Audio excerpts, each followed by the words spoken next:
The recording has been This is going to be rough. It's only 5 minutes. Yeah, the one Demon Slayer video I sent was like 3 minutes, and it hurt me more than anything ever before. Oh no! It is. I have to check that out next week. Demon Slayer fan, so it's not a hard bar to set. Where you watched the first 5 seconds, I believe. Already. Hopefully, I'm not over too loud in this recording of the new headset. So, Mauricio over at the Brown Table YouTube channel just released the first episode of his independently produced anime, Interstellar Ranger Commends. And let me just say, it's really good, Why does he y'all. look like a Family Guy character? God damn. You want me to say your opinion is trash? You found someone that already thinks that. Oh, that's a little... Did Brown Table advertise this as an anime? He said it was. I actually don't remember if he said anime or anime inspired. I have a bunch of...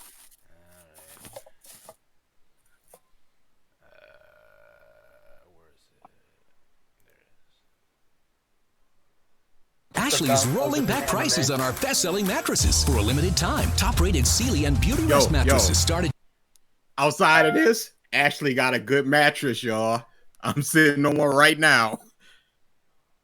I mean, I can't really say since I've been having. I can't really say since I have to. And now, what would our Lord DSP call you, DA? A shill. Okay. It's the same mattress for 10 years. 10 years or so. Actually, I got the mattress, but I forget who had it first. Whatever.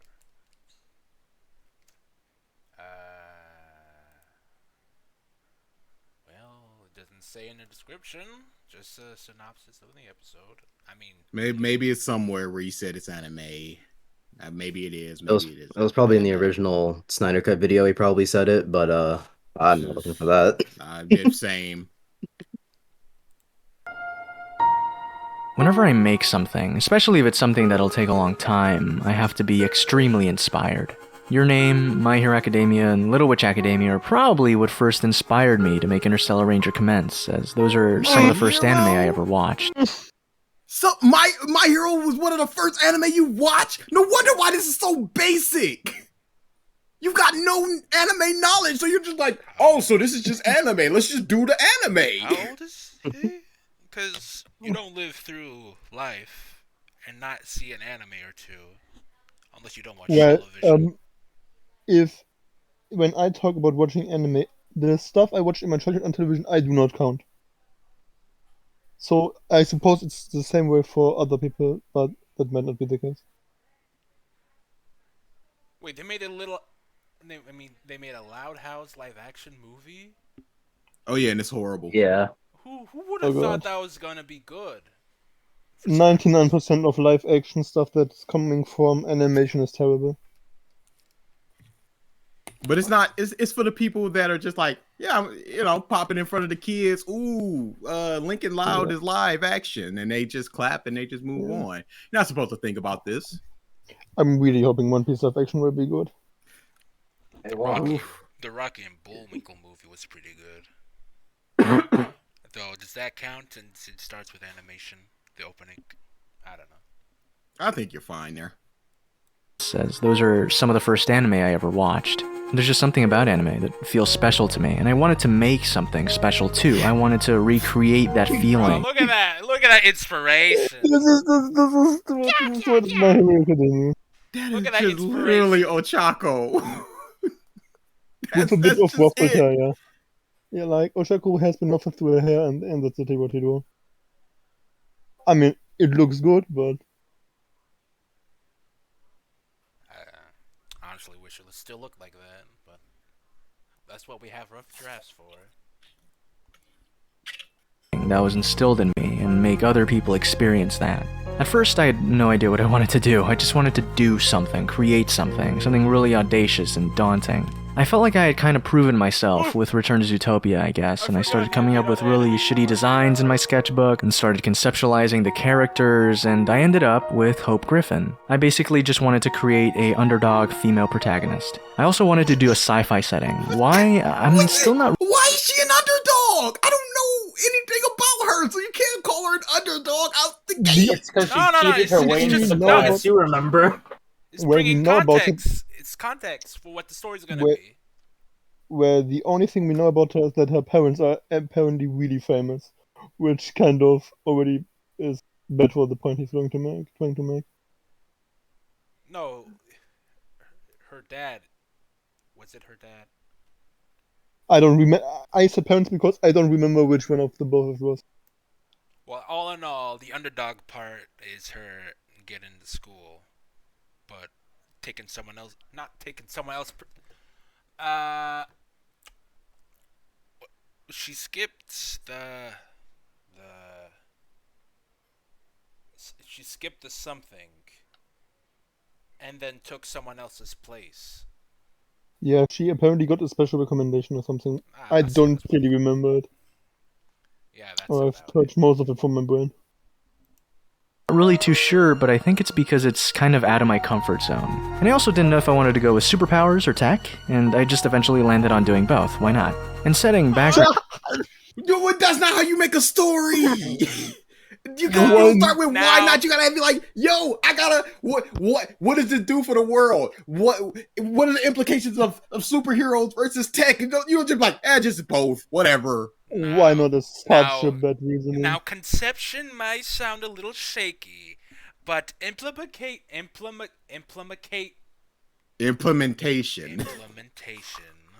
I'm gonna be fumbling up so many words, it seems.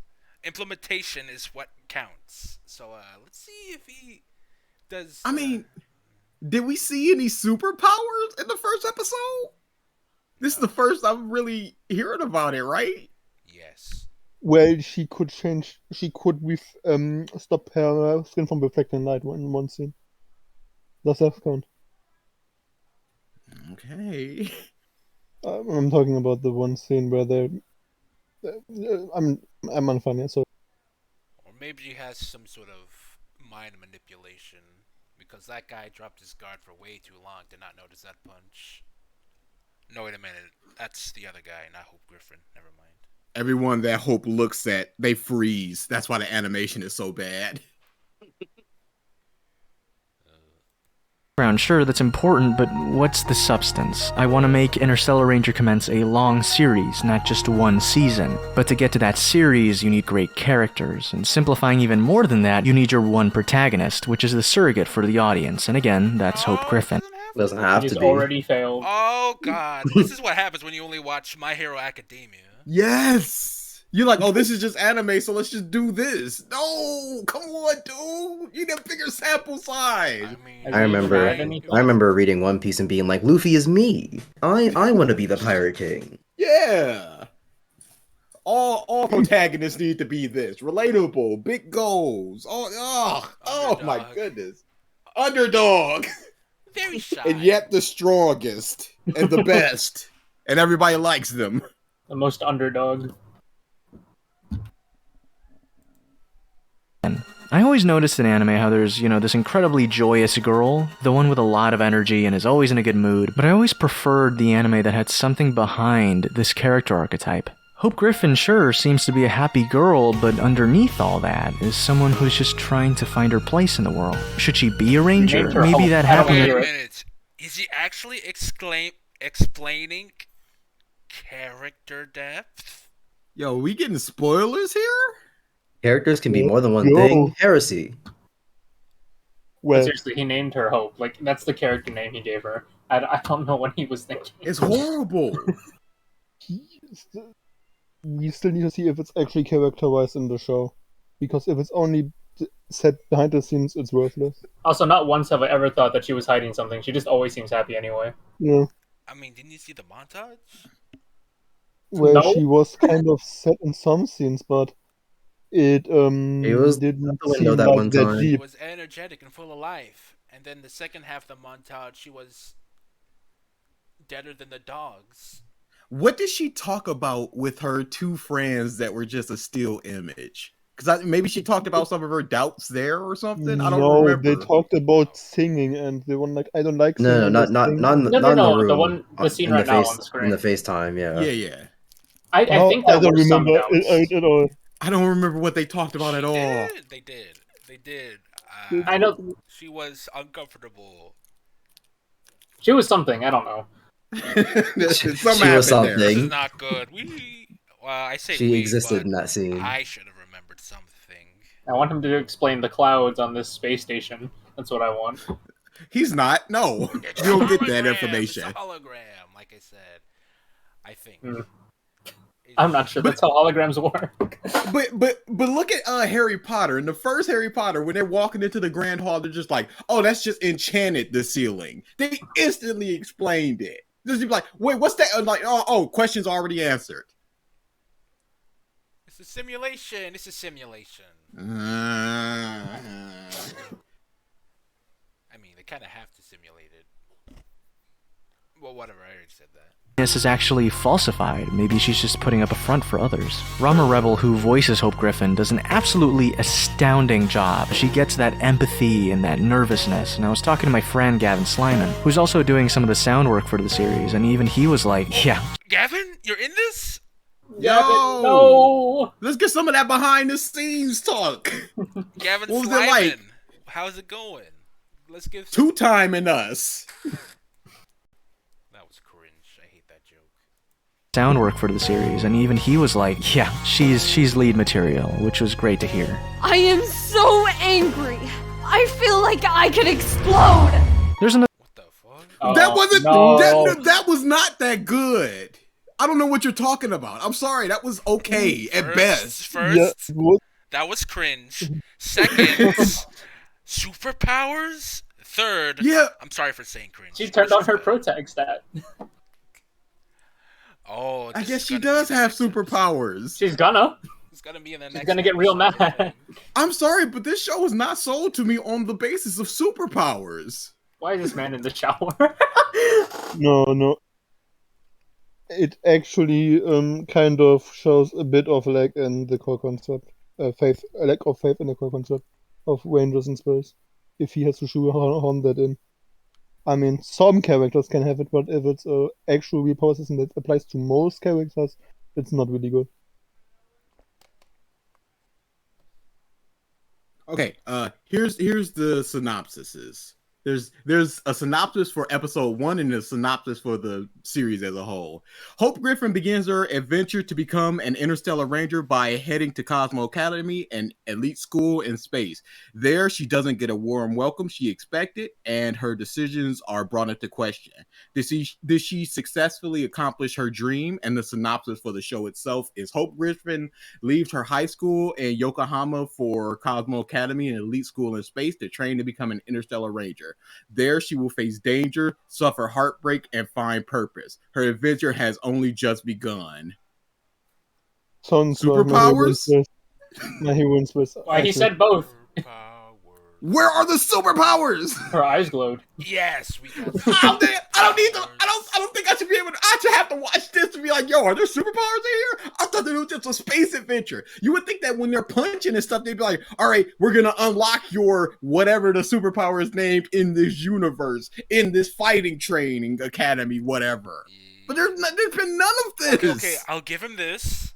Perhaps they're trying to set up character, then everything. But then else. the audience is going to be confused. Okay, but then if you tab right over, there's a video called "The Subtle World Building of Interstellar Ranger." So there must be hints. Also, that's what the clouds are. Of course, it's his magic power. Also, if superpowers are important, one would expect that to be like lesson 1 of class, because it's important, or like quickly, and not really.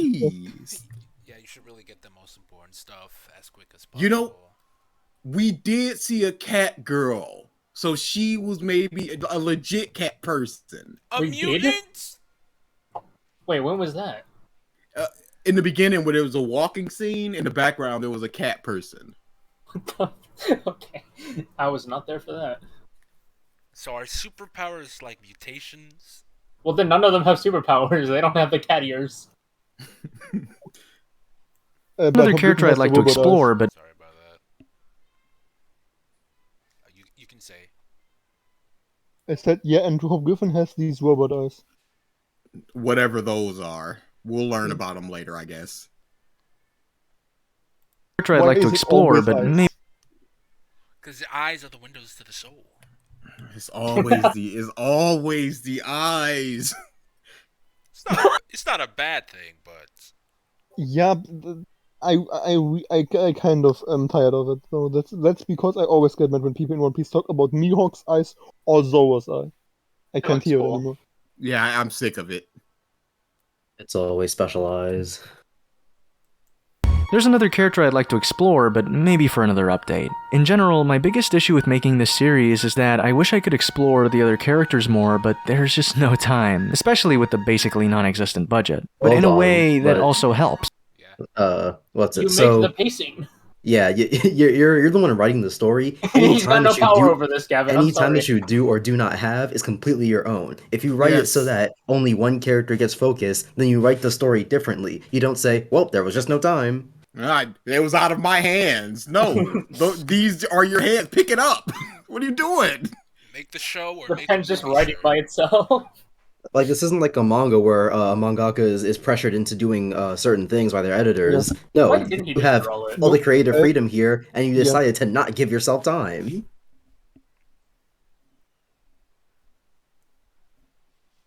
Well, here's to episode 2 then. It's just There's Hope just Griffin. no Yes. time. It's like, well, it's just a thing over in manga. But he did say that budget is an issue. But even Yeah, still, that makes sense.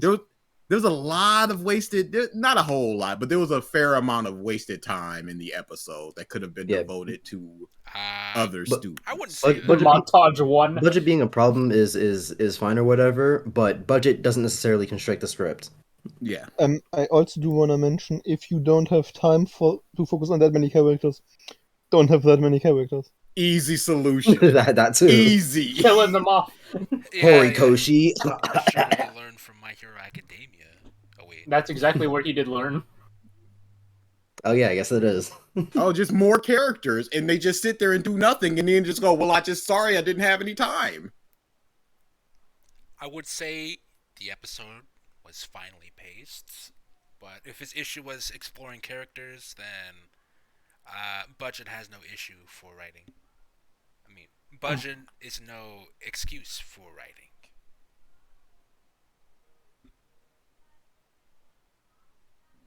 Yep, Still had a pretty that's good true. start. I'll say. That's why I said I don't want to critique the animation that much, because budget is a legitimate issue, but writing cannot be excused by budget. Yeah.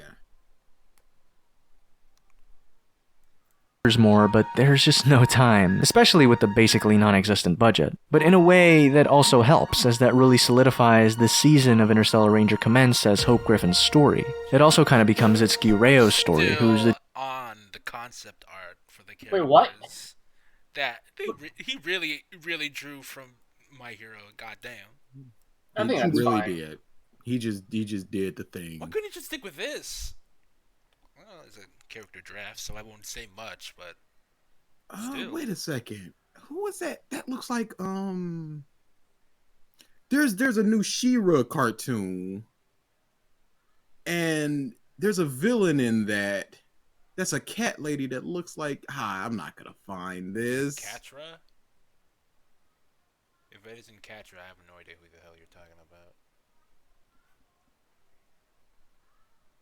Yeah, I'm not gonna. Yeah, it's Catra. That's who it is.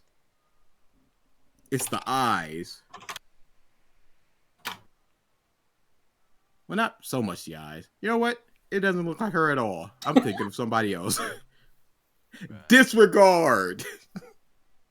Ranger Commence as Hope Griffin's story. It also kind of becomes Itsuki Reo's story, who's the deuteragonist, but we'll get to that later. In general, This is a. Wait, I'm already forgetting the anime. I'm not certain if it's an actual final version. Never mind. Did we see this? Yes, it should be the scene where Hope Griffin talks to her suitcase. Oh, yeah, and she Yeah, no, disappears. with the glasses. Yeah. But the next shot we didn't see, so it looks like he's a fair bit into other, because there's been several shots in this where I'm like, we didn't see that yet. So he's got more after episode 1 at least. So I guess that's why he's keeping pace, because this is 2020. Yeah, he's kind of becomes Itsuki Reo's story, who's the deuteragonist, but we'll get to that later. In general, becoming an interstellar ranger is pretty much becoming a space. Hey, what the? Wait, he's gonna What's that? explain what an interstellar ranger is. Holy shit! I'm sorry, but what's that school uniform? Oh, this is a past. This is going back in her past. Oh, She was no. in Japan?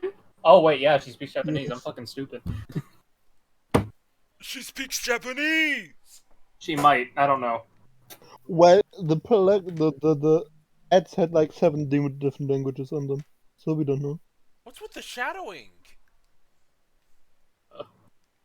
Yeah, and those are clearly CGI desks in the background. Yeah, This Well, And the ones that one she's in the sitting front. on. the that lighting in makes the it look makes a it look bit like it's odd. like the dead of night, and the only lighting is coming from the ceiling lights. Yeah, Because otherwise, where's the Yeah. sunlight? yeah. The uniform as a whole looks kind of mismatched, but I really don't want to I mean, critique if this that is the part. final version, then I have issues. Yeah, I really hope this. I really hope this isn't actually the final version. Well, I hope so too, but I don't want to shit on it that hard for it. This is not like a extremely professional production. That's why Yeah. I'm So, like, on is she in these Japan aspects, in this I'm a scene? bit most Because that likely. We movie Yes. assume American so. classrooms look like that. It's either a flash forward or a flashback. It has to be a flashback. Well, it says it's ever definitely a since I was flashback. little. Ever since I This was is her little, teacher. The one I- student in the room is just ridiculing her. This is her flashback. Is pretty much becoming a space explorer, learning things about different civilizations, adapting to the galaxy's laws, and keeping people safe from groups of evil aliens. Galaxy's laws. Who Sir wrote- Browntable, you are not equipped to talk about interstellar politics. Who wrote the Oh laws? my god. Also, why are the aliens the only evil ones? It's kind of eh. Look what's on screen. Maybe we gotta have fights, am I right? Well, I think we gotta postpone this after an hour since Dritz is about to stream. But in an okay, so hour. who wrote the laws of the galaxy? Is it just humans, or is there like another council that Earth is like trying to join? Well, the also space explorers. The That- Interstellar that's- Rangers are a part of the council. They work underneath the council. This And is they like got the worst Star commands. Trek. One would expect that people that explore space and people that keep space safe are different. That does Different not- jurisdictions. I mean, Yeah, that does not sound like as that should be done by the same group. I mean, It depends on how new space is. in the title. But that's true. Actually, But it seems if it's an esteemed school, one would expect it's been around for a while. True. I don't know. Yeah, Rangers have to look like this. Wait, you won't be able to see this, right? No, you. Never mind. Joke over. But at this point in time, Hope Griffin and the rest of the cast are learning what it takes to become that. And eventually they'll go traveling around the stars, but currently they need to travel from class to class. At the moment, I'm working on episode 5. There's 11 episodes overall, but that number may change depending on how long. Damn. Seasonal. You got your ass worked up, sir. No wonder this took 2 or so years. Damn. That does sound concerning. That he's not sure how many episodes he will use. Yeah, that's a bit of a problem. Yeah, I haven't planned this out. Like, you should have a rough grasp on what exactly you're doing in which episode. This Yeah. is going to be good. Don't tell me he's like rough, has a really rough plan and just making the rest up as he goes. Please don't tell me. He already said he wants to make Kind of- a lot of episodes. So he obviously doesn't have any restraints on himself. So that's also a potential issue. Episode 5. There's 11 episodes overall, but that number may change depending on how long the episodes end up being. I am very excited as episode 1 is somewhat complete. I just need to get the music in there and the editing done, but it's easily one of the best things I've ever created. and the amount of talent that's involved is amazing, and I'm just so happy with how it's coming out. Legitimately, I think that he has made better video essays than episode 1 of Interstellar Rangers Commence. I can't see how anything could be much worse than this. This was not that good. Because at least make a good point, and you've made a better video than Interstellar Rangers Commence. Because at least his essays aren't completely devoid of points, and if you want to argue that the point of his videos is to get across his feelings or whatever, he does adequately get across his feelings, and they are edited competently, and I can't give that many pluses to Interstellar Ranger.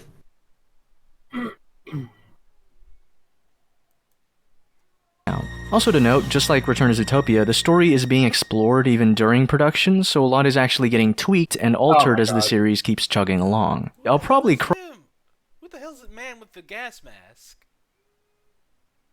Why was Judy Hopps trying to beat up that sheep? What are you doing to Judy Hopps? Why would you do that? Why you do that to Judy Hopps? Why you do that?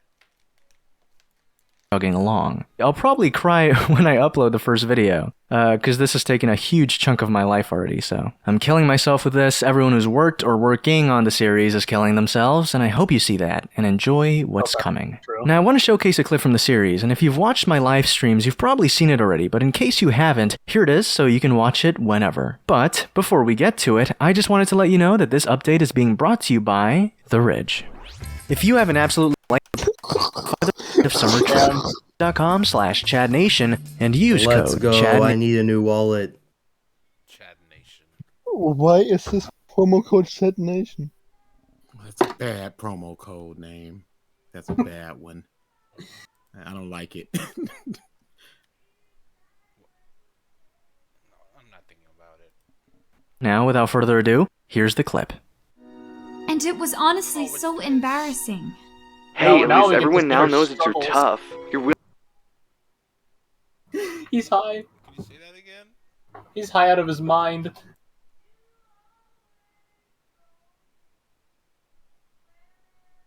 Nah, I don't see it. His eyes do look kind of dead. Slightly closed. That yes, I can edge see of this. the phone looks really sharp. She cuts herself. You put an eye out with that thing. That's your weapon. that you're You look like tough. you could cut You're yourself willing in to go there. up against. Oh yes. Actually, when I see that,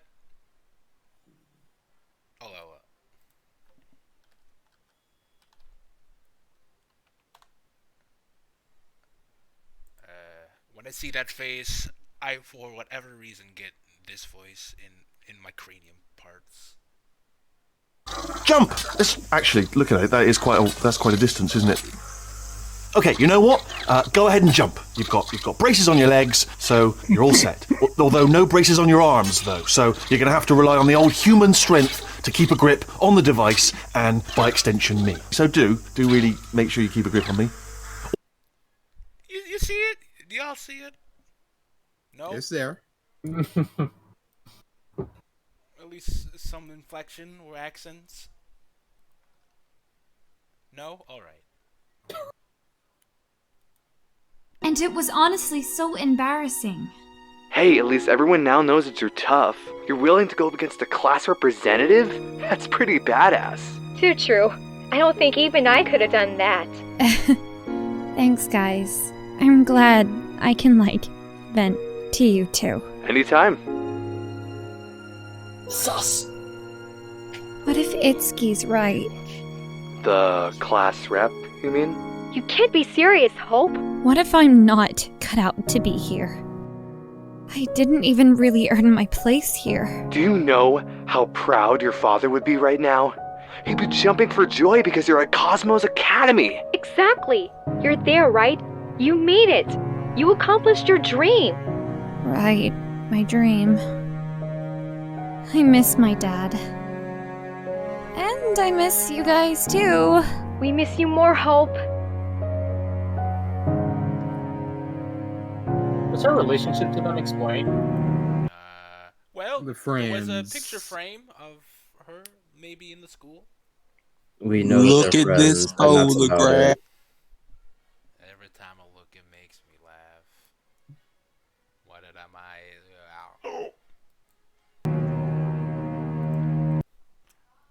Well, at least.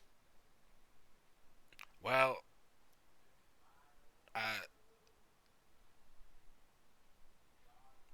I was.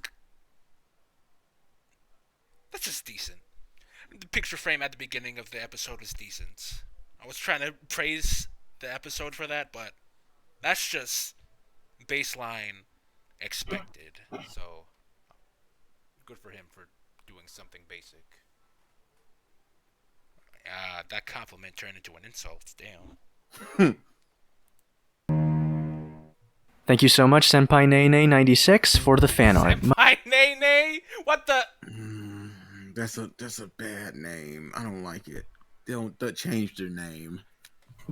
That's Who are you? also some really basic art of a person in a ranger outfit. This is what I would describe as an audio jump scare because I was absolutely not expecting my ears to be hit with Senpai Nene 96. Senpai Nene. I mean, it could have been worse. Much love. Oh no! It looks amazing. Seriously. Thank Senpai you. Nene, How's it going, Chaz? Thanks so much. 96. This account has been suspended on Twitter. All right. Thanks a lot, Senpai Nene. I'll see you on the other side. Could be Oh, and they only had the one fan art. That's so terrible. Could have been a different Senpai Nene 96. Much for watching the video. I really hope you enjoyed this glimpse at the story and world of Interstellar Ranger Commence. I'm making it as amazing as possible for something that's on YouTube, and I really hope it blows Return to Zootopia out of the water. I really appreciate my patrons. Thank you so much for not only supporting my essays and commentary videos, but also this series. And thank you so much for watching. I hope you come back to the table. Actually, I don't hope. You better goddamn come back to this table, man. We're waiting for you. Dinner's getting cold. Damn! It's order.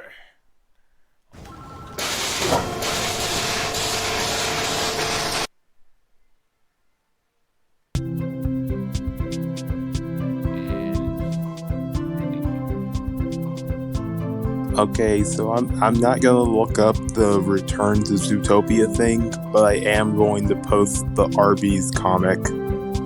If you guys know, you know. I know. This video is sponsored by NordVPN. I'm responsible. I need to pay more attention. It's my fault. Oh, you know, I didn't think, because Brown Table is voicing the other guy. That's usually a sign of, I wouldn't say usually, but it's usually a sign of bad things to come. When the lead or director voices one of the characters in an animated product. Yeah, it's because there's no real direction there. You can't be like, if you go off to another voice actor, you're like, hey yo, that take wasn't exactly what I wanted. Could you do another one? There's no direction. It's just you going, yep, that's good, and that's, you're listening to yourself. You can be like, yeah, that's good, whatever. And then anybody else listening, you go, no.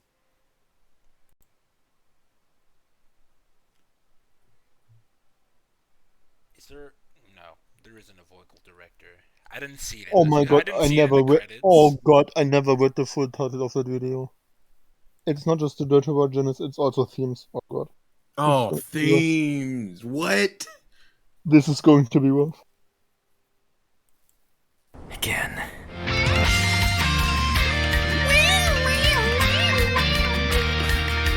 What is this? Whenever you create a main character to have some fun and challenge them, you can create a foil character. A character that is the opposite of the main character personality-wise or belief-wise in an effort to challenge their ideals.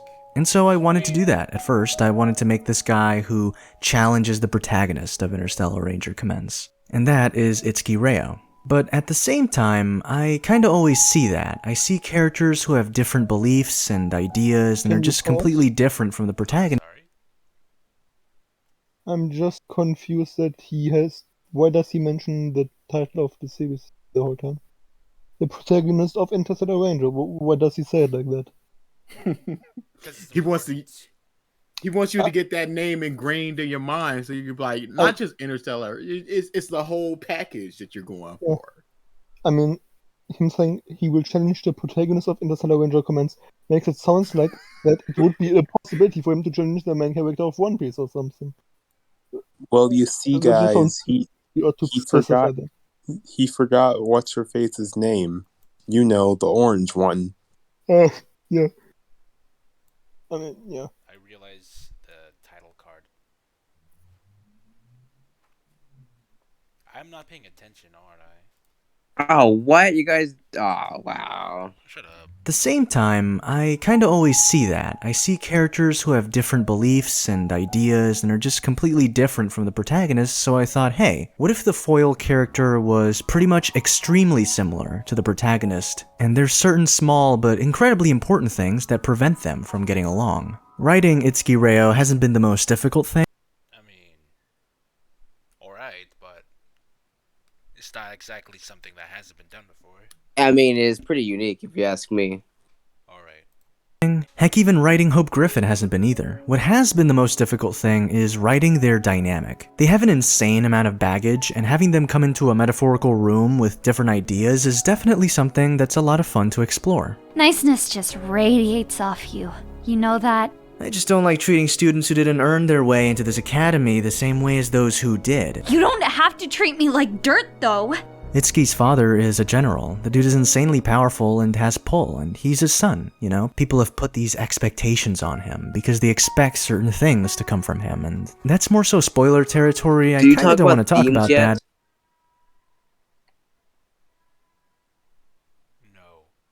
Okay. But I will say it's been Second part of this video. a lot of fun putting them together. I always want to have fun when writing, you know, but when it's something a lot more official and isn't just for myself, I want to tackle more Character Awooga. Character B. Awooga Wooga. I think we already know which character he's writing about. That's very funny. That's comical. I'm laughing. Is this his character Bible? Because no good show doesn't have a Luke character the Bible. Funny. I mean... Baka, am I right? Also, why did none of you question me when I said Baka? I said in the first one, like, Baka means what? It means dummy. No one corrected me. We all watch Japanese stuff. I don't know what the hell that means. We've been on the internet longer than 15 minutes. serious topics, or at least interesting ones. When I made Return to Zootopia, I wanted to comment on interracial or same-sex marriages and the stigma that comes with that, especially considering the first film was about race. Now, the first season of Interstellar Ranger Commence, I feel, is a bit more broad with its themes. There's themes of acceptance, what it means to be yourself, what it means to let go and move on, what it means to be a man. How can your past negatively affect your present, but also how can it positively affect it? Sometimes your past shapes who you are now. There's a bunch of stuff I delve into. Main character had to gain acceptance because she was like, what was the stigma around her again? It was just like, you're the girl that cheated on the exam. Yeah. So it's just acceptance on that. Woman right here. Yeah, right there with the dude's voice. Right where he cheated his way into being the fucking president of the class. Hey, Orange Head, you cheated. Great take. Let's put it right in there. Man deserves an Emmy, if you ask me. Some themes are spelled out more than others, and I hope viewers catch that. And these themes, I get a lot of it from my own life and stories of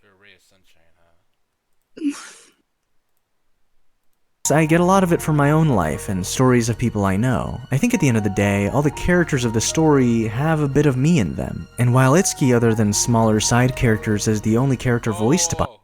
Is that the Wreck-It Ralph ending? Bro, he's got It powers looks too. like Let's He's got go. the eye power. Is he trying to be Cyclops?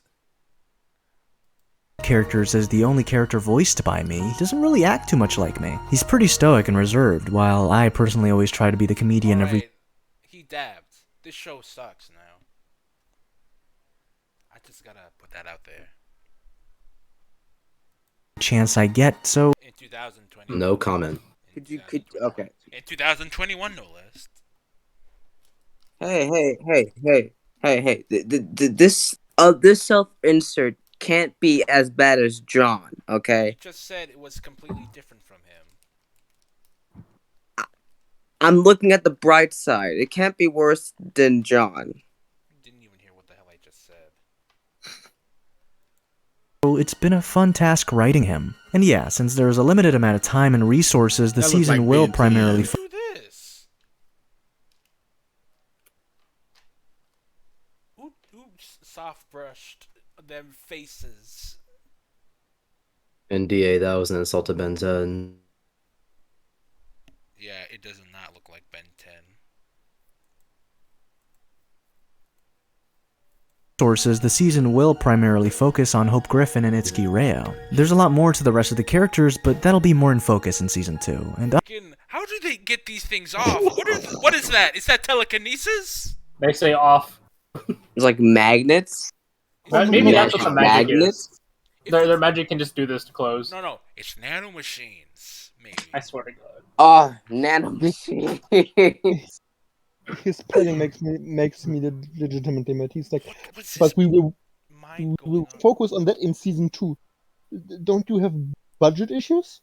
Could you focus on season 1 for now, please?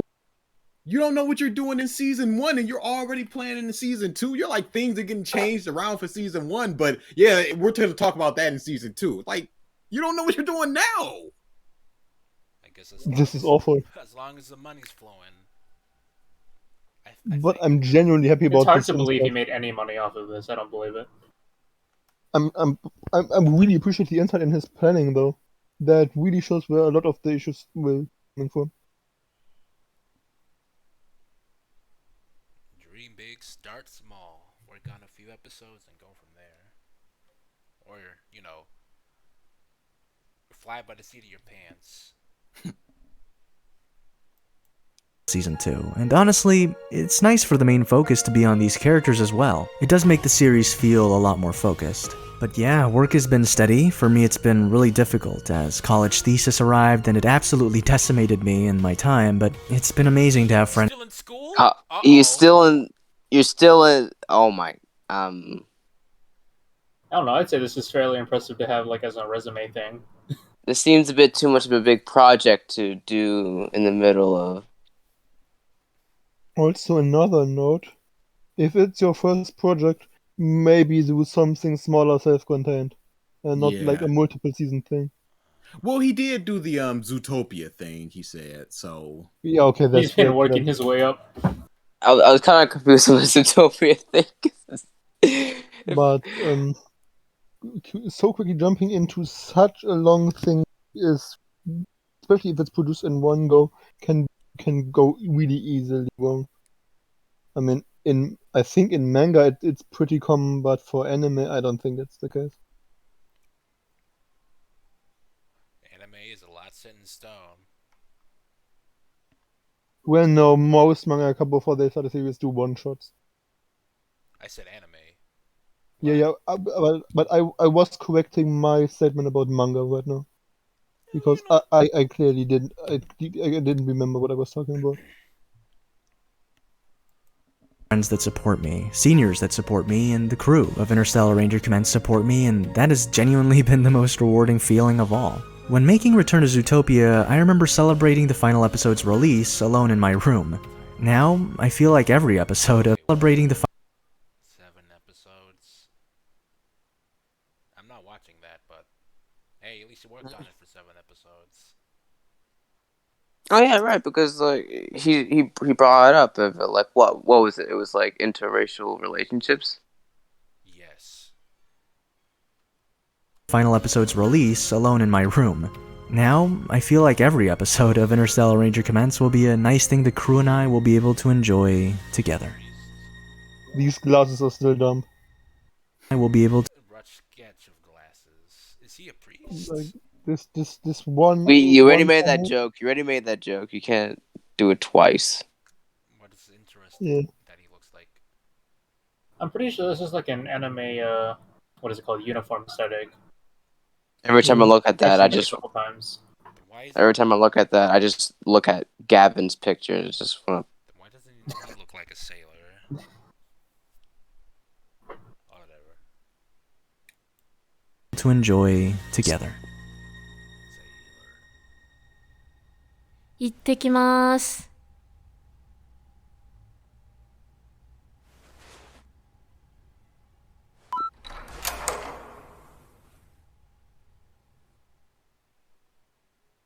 Now, last but not least, let's talk about NordVPN. They helped make this update video possible. And let's talk NordVPN about is a NordVPN. You, not we. That's because I have NordVPN, baby. I use it all the time, and with a click of my mouse, my IP address is in another country. I am NordVPN on up to 6 devices. There is no data logging, and there's double data encryption. Use coupon code Roundtable to get a 2-year plan plus 1 additional month with 70% off. That's only $3 here?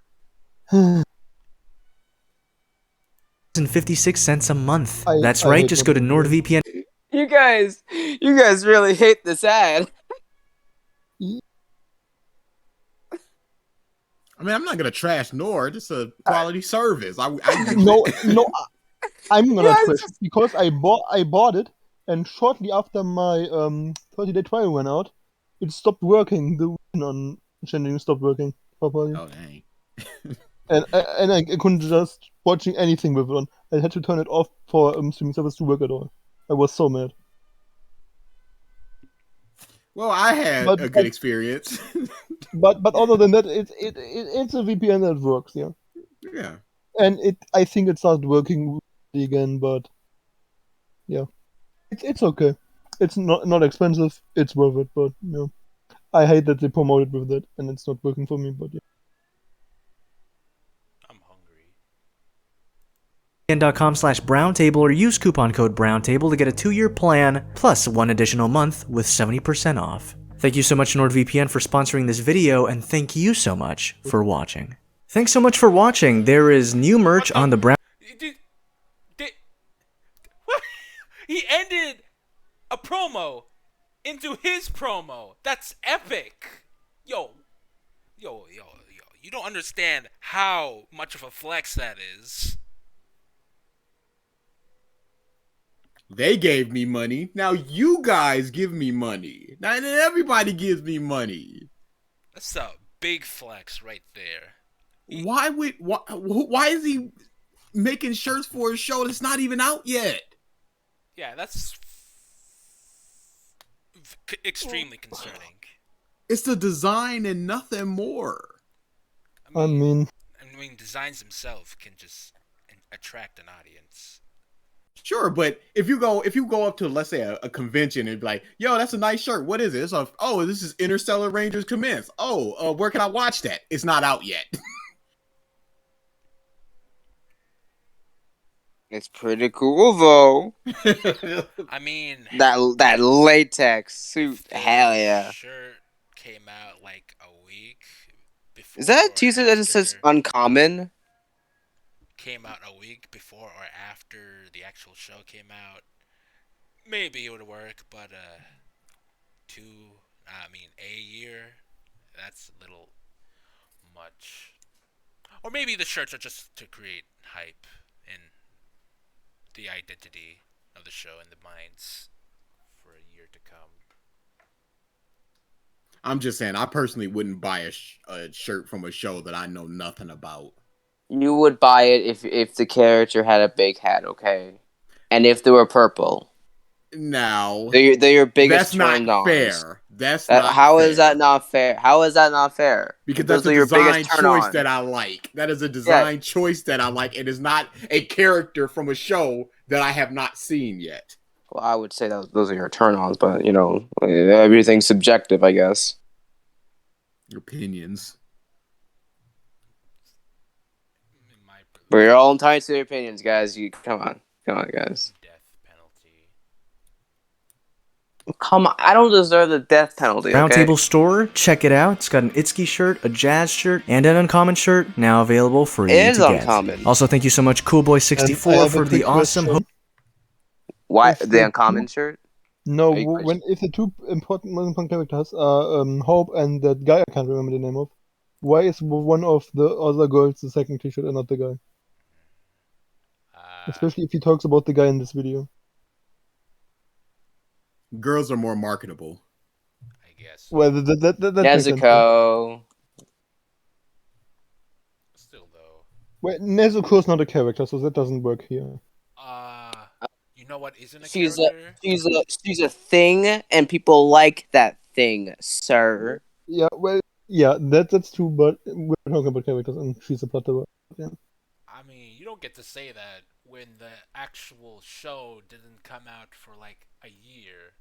So, I don't know which one's more of a character. That's fair. I suppose these three people are not characters yet. At the point that video came out. That's true. Point redacted. So, Coolboy64 has a pinned tweet on their Twitter, and it is, I made Nux Taku as a Pokemon sprite because he's doing a Nuzlocke challenge. Actually, I don't. Hey, Gavin, you have some competition. I don't really care. Pop that up in the Discord, please. I want to game Speak. that. Gavin, speak. The freaking clown ass hair. Gavin left, sir. Oh, really? I wasn't focused. I wasn't listening. I wasn't. Yeah, he was probably scared of my comments. Yeah, that's probably it. Right. I'm not a Hope loser. Griffin fan You're a art. It loser. looks super adorable. I love it. This pixel art. Yeah, adorable. That's the word. That's the word. No, it's fine. I don't want to quit. I'm not. Jeez, just say something bad about it. It's not a big deal, maybe.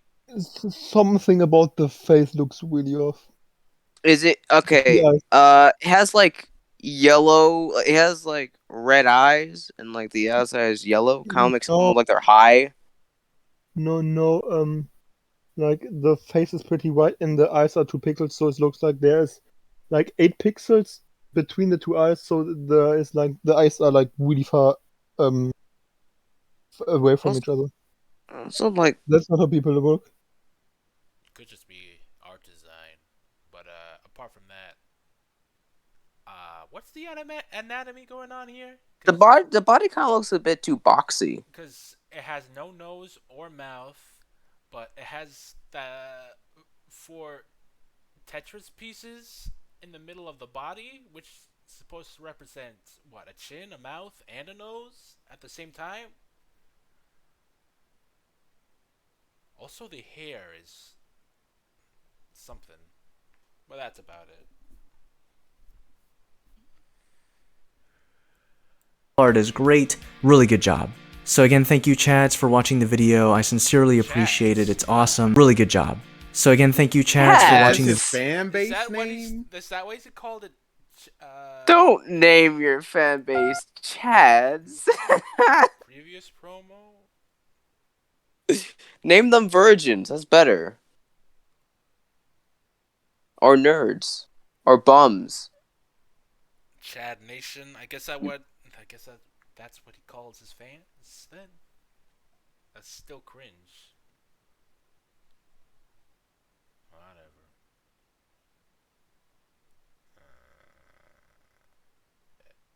What? Big thanks to Daddy Ridge for sending me the thick duffel bag and wallet, as well as supporting the channel. Here's the site if you want to check them out. Why did he call them Daddy Ridge? It was funny. No, it isn't. Stellar Ranger commence. And look, this episode the face to show what I meant with the eyes are a bit far. This I don't know. This looks odd to me. World building. Yeah, I see what you mean. Subtle world building. He didn't get any world building. I can't remember a second of world building. Well, the subtle world building in the beginning of the first episode, there were 7 languages on the ad screen. So now that apparently cultures have mixed a lot in this world already. I did join, like, I didn't watch it personally. I just decided to join with you guys. So Yeah. maybe in the beginning parts it did tell about the. No, I was making a joke about an ad that was really odd because it was like in 3 different languages. Oh, at cool. once. That It has was more really world. That has more world building than the game than this freaking show itself. It's a part of the show, so it adds to the actual world building of the show. That joke is flawed. Facts and logic. Let me just say, it's really good, y'all. I've been looking forward to this for nearly 3 years at this point, and it was worth the wait. This already looks better than so many So other he's in anime, denial. and the story. Wait, what? Final product, he said. Ooh. Yeah, if he waited for 3 years, I'm stalking this up, so he's in denial. Yeah, it had to be good if you were waiting for that long. So you're gonna convince yourself it's that good. Don't just sit there and lie and be like, "Yo, it's better than some anime out right now." Come on, now that's just a Could straight. say that, but he could Especially when Spike's family's coming out. Yeah. Not this time. Not this age. Yeah. Now, that's an understandable presumption, but he could just actually like the product, not in some sort of denial. Hopefully. But saying that it looks better than some anime, it simply just doesn't. Especially Spike's family. Inherently, it could. I'm just saying it could. If you're talking about pound for pound, person to person, how many people worked on it versus how many people worked on this time and whatnot, sure, there's an argument to be made about the quality of Interstellar Rangers, but you can't compare it to an actual anime out. Yeah. I mean, you could, but it would be an unfair I mean, yeah. It wouldn't be favorable to compare it to. There's a better argument with like animation with like that freaking dumb what was it? Jujutsu Kaisen versus Demon Slayer. Like you could say something there. I feel like you could say something more there. I'm not talking about Gala's retarded ass video. I use the word retarded loosely because God, talking to that man, how does he not get it? It's you're either making it a troll video or a serious video. You don't put the two together. You're just gonna miss up the points. Yeah, that's cinema's conundrum. I mean, in the end, he said he's okay if people don't take him seriously, but Yeah, like I goof around a lot. I try my best to at least confirm if I'm exaggerating, but exaggerating and actually try to say something when I'm serious. Like with the Ruby Mantle thing, like I was very much serious, but also joking here and there, but still very much standing on the point that metal is the worst semblance in Ruby. Like I was very much serious there. Worth the wait. This already looks better than so many other anime, and the storyboarding, character introductions, and editing are all especially good. It forgoes starting with. Isn't it a fool's joke? Wait, a what joke? Is April Fools? No, this is April 9th. Never mind. That was April 1st. I mean, it could be a late one. Then it's not. Then what's the point of even doing it if it's just like I don't know. I'm trying to explain this heresy. Okay. I mean, the person just enjoyed the show, and they're gonna tell us why exactly. The storyboarding, character introductions, and editing are all especially. Storyboarding? How do you know how well the storyboarding was done? You're just watching a story. So Yeah, that might be one of the situations where they think that they know exactly what the word is, and it's just a mistaken word that they're using. Just use the Paneling, am I right? Not story building. Paneling. Look at the paneling right here. Wow. Look at that mustache. It's like saying you like the food, but say like, this tomato is delicious when complimenting a pizza. I mean, sure, it makes sense, but just talk about the pizza. Well, you can say that to specify. Like some freaking Demon Slayer stuff, where it's just like, oh, pretty animation, and all that stuff. They're not looking at the other things. This pizza is really good, but damn, It's a good analogy. The Demon Slayer stream still haunts me. It's been like a day. It's that's why I don't want to go back to it. Actually, a better example would be like, the soil that made this potato must have been amazing, since the tomato would be surrogate for story, and growing the tomato would be the storyboarding. Yeah, there we go. That's better. It's like, you don't know any of this. You don't know.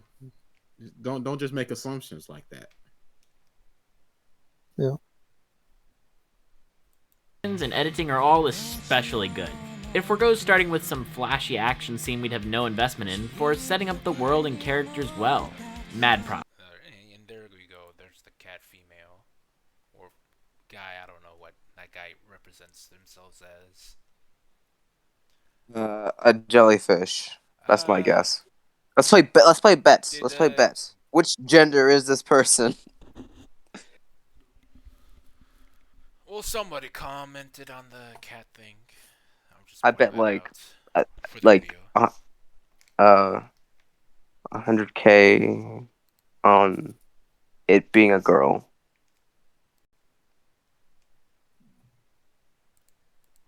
Mad props.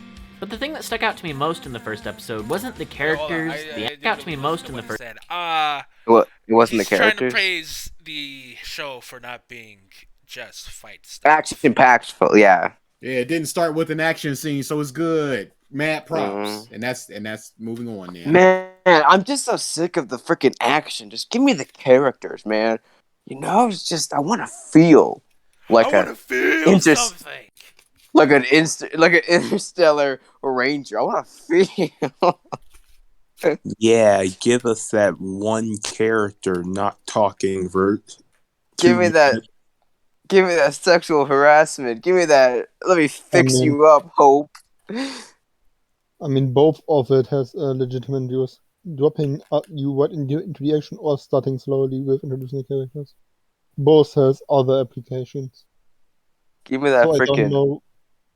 I don't know why it's brought up here, as both is equally how is the word?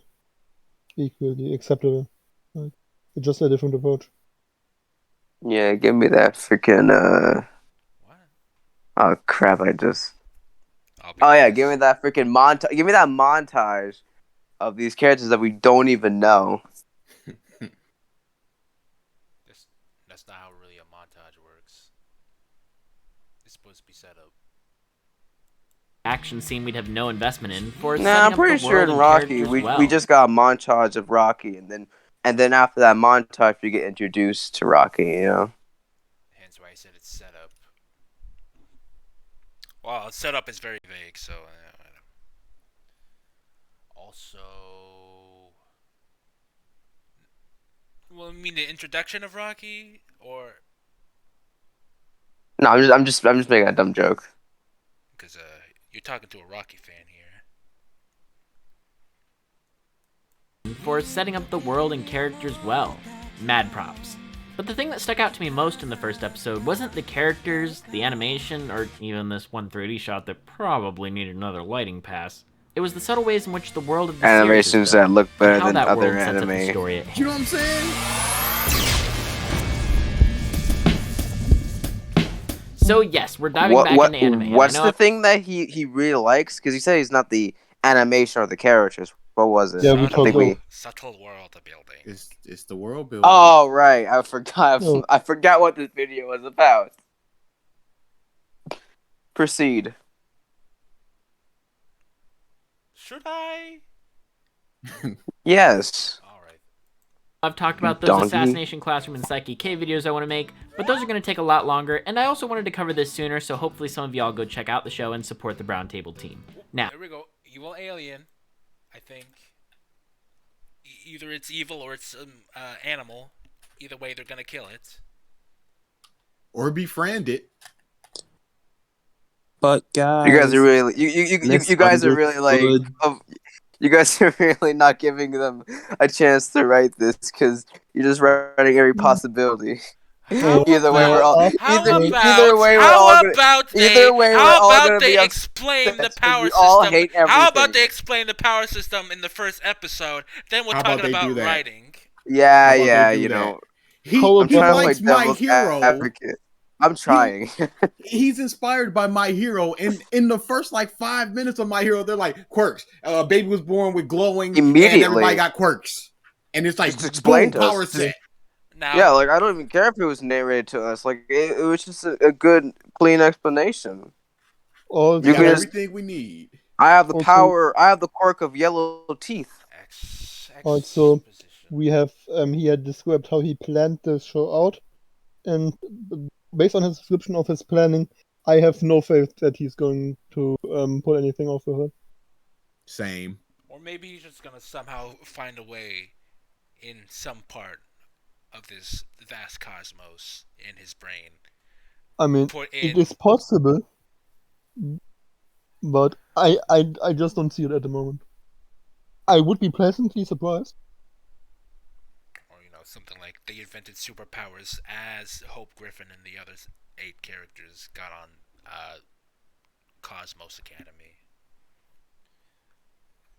I mean, that's even dumber, now that I give thought, but, that's also something that could happen. There are superpowers and technology, right? So is the Azure Force a superpower or a technology? It's both. I'm telling you all, they're just going to have special suits. That would be the lamest thing. I thought you like lame things. I thought you like lame things. Something like yes, but I like lame things used in good ways. Exactly.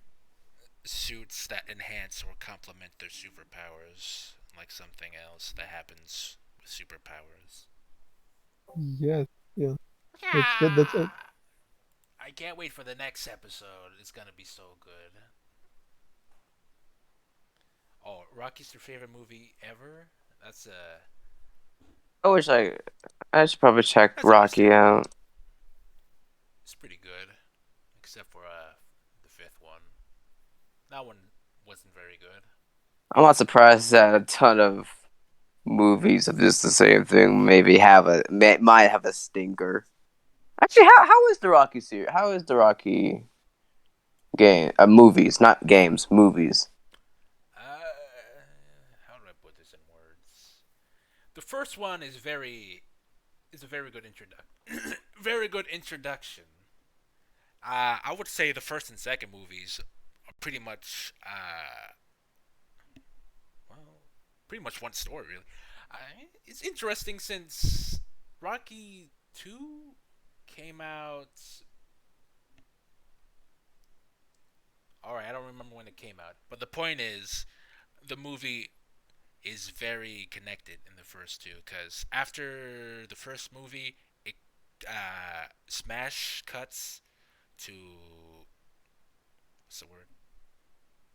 It cuts to black. It cuts to black at the ending of the first movie, and then it transitions to in the next movie. It transitions to the main characters going to the hospital.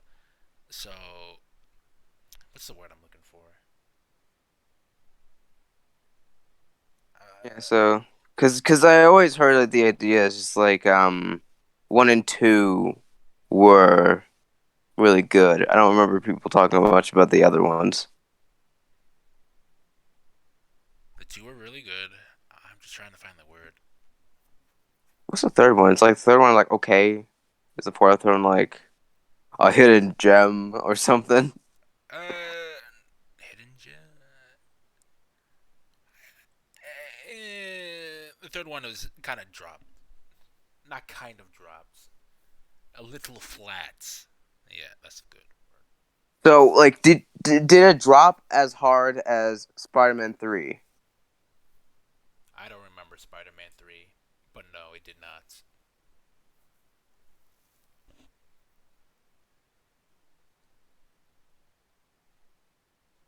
Wait, 4 was with Drago?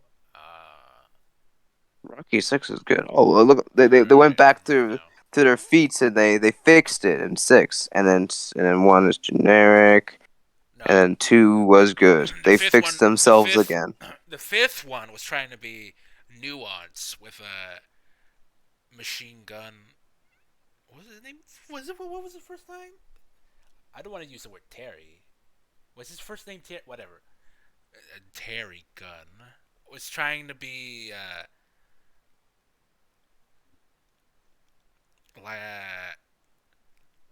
okay, it was Rocky trying to support his son while also supporting Terry.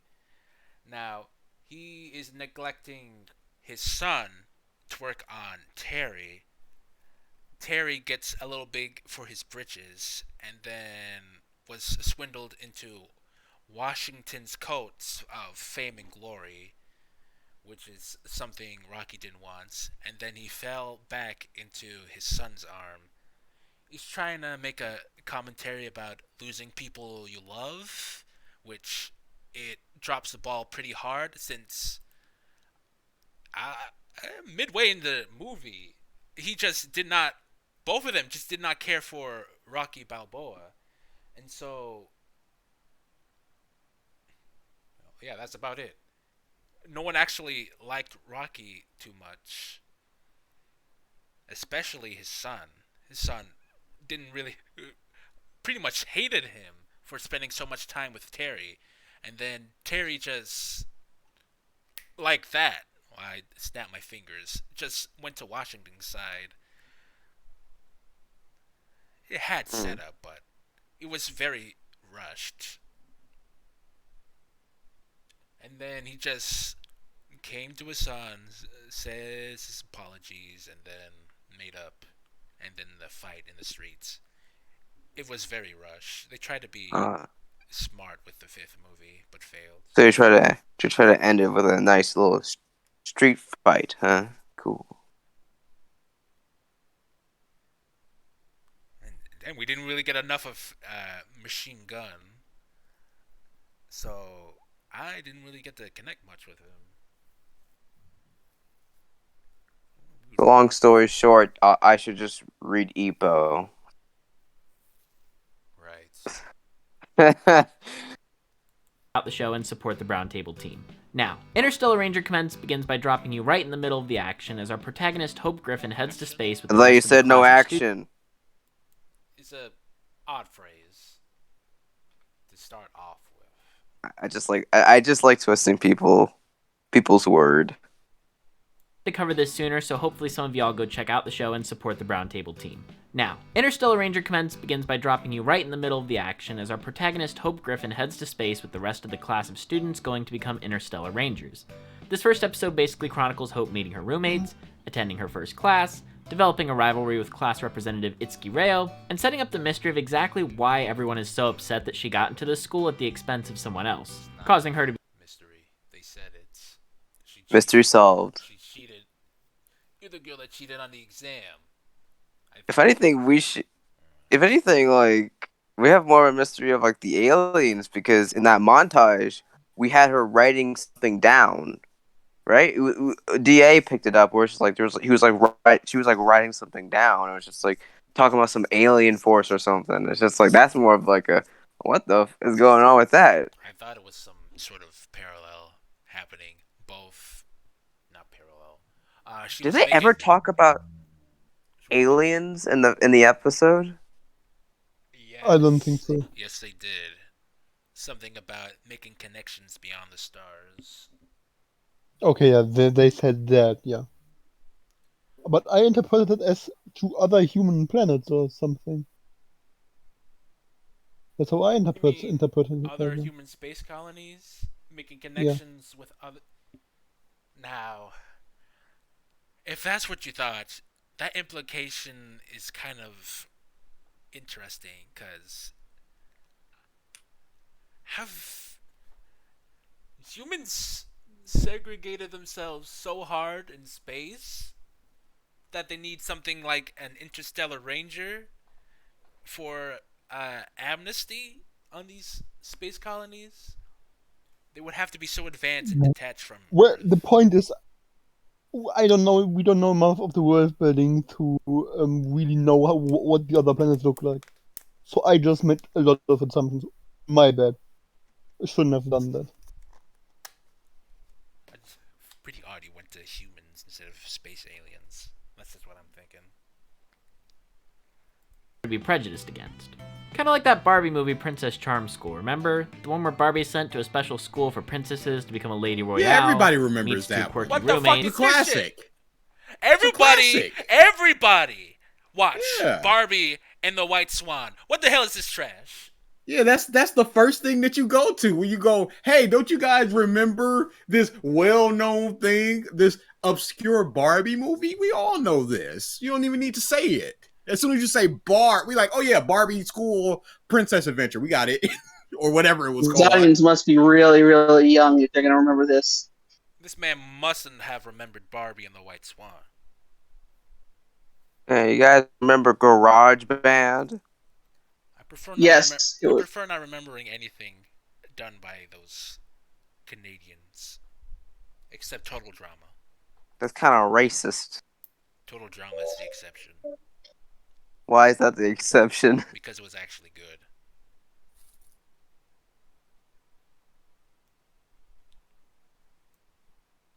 How about Detention Air? No, I haven't heard that one. It's been a while. The expense of someone else, causing her to be prejudiced against. Kind of like that Barbie movie Princess Charm school, remember? The one where Barbie's sent to a special school for princesses to become a Lady Royale, meets two quirky roommates, is prejudiced against by the other students because she got there on a... Why does he make this analogy? No one has seen this except him. It's a very weird one to make. I do not. Very weird. I don't know. I don't know. He's flexing his Barbie knowledge. And if at least this goes to show that he, at least he knows things, you know. At least. But if Brown Table watched this, do you think he'd be happy to be like, "Oh, I'm being compared 1-to-1 with a Barbie movie"? I'd be pissed. Maybe you shouldn't. You'd be pissed. Maybe you shouldn't have been inspired by what if I could? My Hero Academia, What if you made a? Okay. What if you made a story like a series, DA, and I compared you to My Little Pony? I'd be fine with this. A quality show. You just asked a brony if he's okay with being compared to a brony.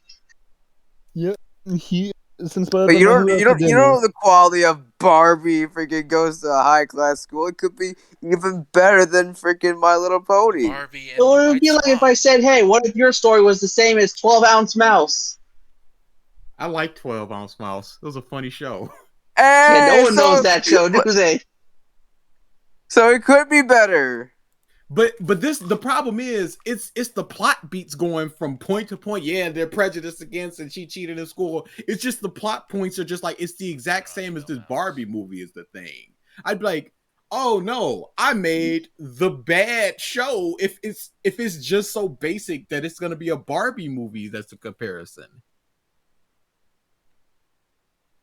It's basic. Oh yeah, I used to stay up all the time and watch all them Adult Swim shows. Just and 12 Ounce Mouse was one of those where I'm just like, this is it's one of those just dumb shows. 12 House. Did I say 12 House? Yeah, I don't think I did. But 12 Ounce Mouse, it is just like bunch of random stuff happens, and it's hilarious to a dumb little 10, 12-year-old kid.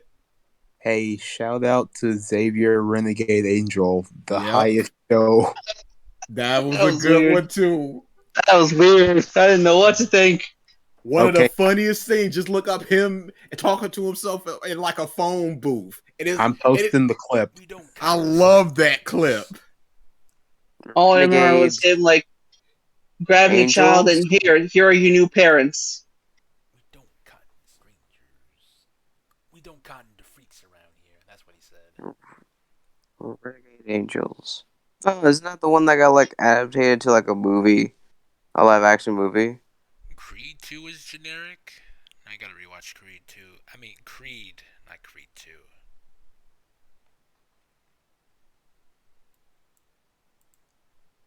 We don't cotton to freaks around here. We don't poly cotton to freaks around. Hello? Hello? So Hello? good. Nobody's Cucumber, you catch up on some Talking about what? zeds. You catch up on some seds. You get out of my heads. You get out of my head. You slumber. Hamburger, I don't want to talk about nothing else. Oh, that! Oh my god, that! Oh my god, that is a. You slumber, hamburger. I want to talk about nothing else. This show is a mile a minute on everything. You unfold your loincloth and know who the real one is. It's just two eyes, like the most fucking weirdest stuff. Don't worry, I'm a feminist or something. You napper, you get the slapper. Oh man, one of my favorite. Make the, feminist my bitch or something. So like one of my favorite jokes is the conga line of devils on shoulders, constantly doing a phone game, getting it wrong, worse each time. But then the very last one says the original line perfectly. Also, they were passing down a sandwich, and since each one was smaller than the other, it gets to the end, and it's just a wee little sausage sub.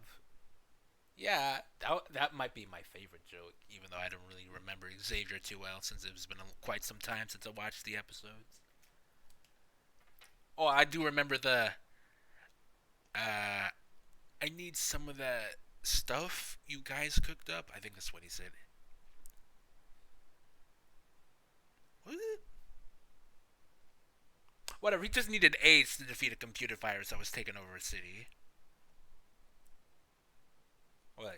I need that stuff you guys cooked up. Crack? No, not that. That's the stuff. I forget, but that had me. That had me, and it imprinted on my brain, so I just wanted to try to reference that. Smell food? Oh, I should really prop this up on the stream, maybe, or not. Whatever. This is derailing. With great joy and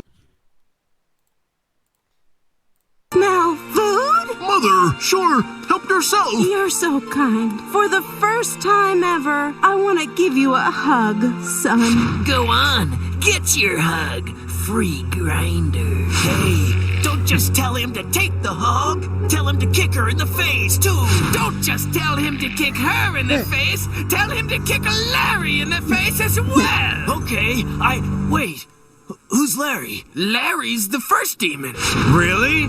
I thought his name was Gus. Gus? What kind of name is Gus? Well, what's your name? My name is Guldern B. Taint None. As in, taint none of your Guldern beeswax. The third. Will you guys quit dickering? Let us focus on getting this grinder. Hey, you know what, everyone? I actually have a grinder he can have. Here, don't spend it all in one place. What? Don't bend it all in some space. What? Don't spit in Oliver's face. What? Bones lend Italians your ways. What? Telephone game's a disgrace. What? Chickabah goom wop mace. What? Don't spend it all in one place. What? How did that get there?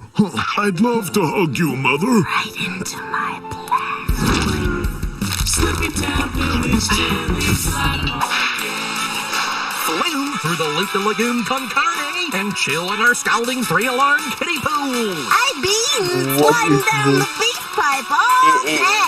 Just the best description is you being high. And the wordplay in the show is goddamn delectable. They just don't spend any time on the wordplay. It's just say it and go. It's just it's all go on to the next one before you can even register it properly. Oh yeah, so there's this one joke where it's a punctuation joke. So, I'm gonna pull it up. When I meant Canadian shows, I meant that specific team that worked on that show with the 2D art style. That worked on totally not spies. Although Totally Not Spies was made by.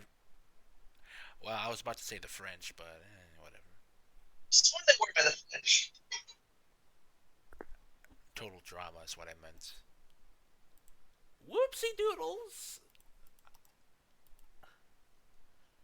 Whoops-a-doodle! There was a mix-up at the cookie factory! We made the cookies way too big! And the chocolate chips blew! My god, no one deserves a mix-up that bad. I've got to help those poor bastards. Clumso the cookie chef really popped a boner into these yummy snacks! Blue chocolate whoopsie-doodles available for a limited time only! Damn you, Clumso! How many times am I going to have to clean up your messes? For this is my destiny. Uh-oh! Now there was a factory mix-up! We accidentally mixed up the cookie factory with the tampon factory! Now our cookies absorb up to 2 pints of flavor! Yummy! And the light floral scent keeps me feeling fresh all day. These blue chocolate chip tampons are gooably, chewably huge! So huge, it hurts! Just slice it and serve! They make it safe to wear white pants. And they're nice and huge. I gobble them, while they gobble my filth. What do I care? It's my time for my yummy. Period. Exclamation point! Question mark. If left in mouth more than 3 days, cookies may cause toxic shock. 2 factory screw-ups in one town. Something smells fishy, and I intend to get to the bottom of this barrel. It is my destiny. Ashley is rolling. Even with his like designs in just matches the show of just keep on going and being so confusing. It really looks like someone just went was high and decided to customize their character. That's what the main character looks like. Yeah, it's a pretty good show. Oh, okay, back to this now. Prejudiced against by the other students because she got there on a lottery ticket, has to prove herself to the mean girl who's the daughter of the person of the head of the school. I wonder if Mauricio knows this. Go watch that movie and tell me I'm wrong. Speaking of things this is similar to, my fiance thinks this show gives off serious Voltron vibes. So if you're looking for a gauge, it's Barbie and Princess Charm School meets Voltron. Oh no. Don't compare shows like this, especially something that may or may Okay, not so we're gonna have a lot of ships. We're gonna have a lot of ships then? Because Voltron was shipping. Always need a hand. Who said that? Just because of space. I'm still wrong. You telling me the people who made Total Drama Island made Ed and Eddie? Ed and Eddie is a classic. Straight balling. 10 stars out of 5. I didn't grow up with freaking Ed and Eddie, but I enjoyed the little Naruto episodes I got. Are we talking about the same Naruto here? Because I'm pretty sure Naruto and Totally Not Spies weren't made by Canadians. Did I hear spies instead of spies? Yeah, I misspoke. Slip of the tongue. Also, someone was saying something.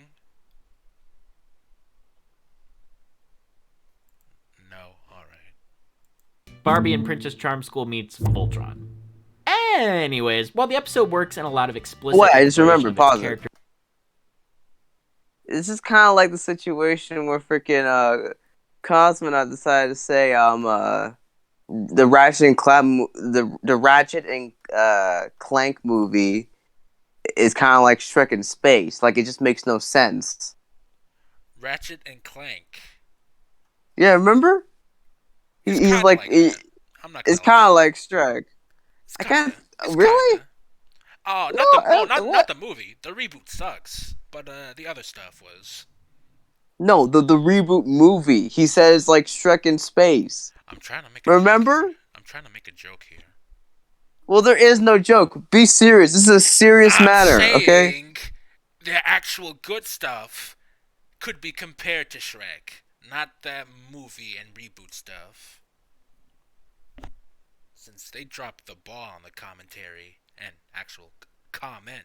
I mean, comment, comedy, commentary, and comedy.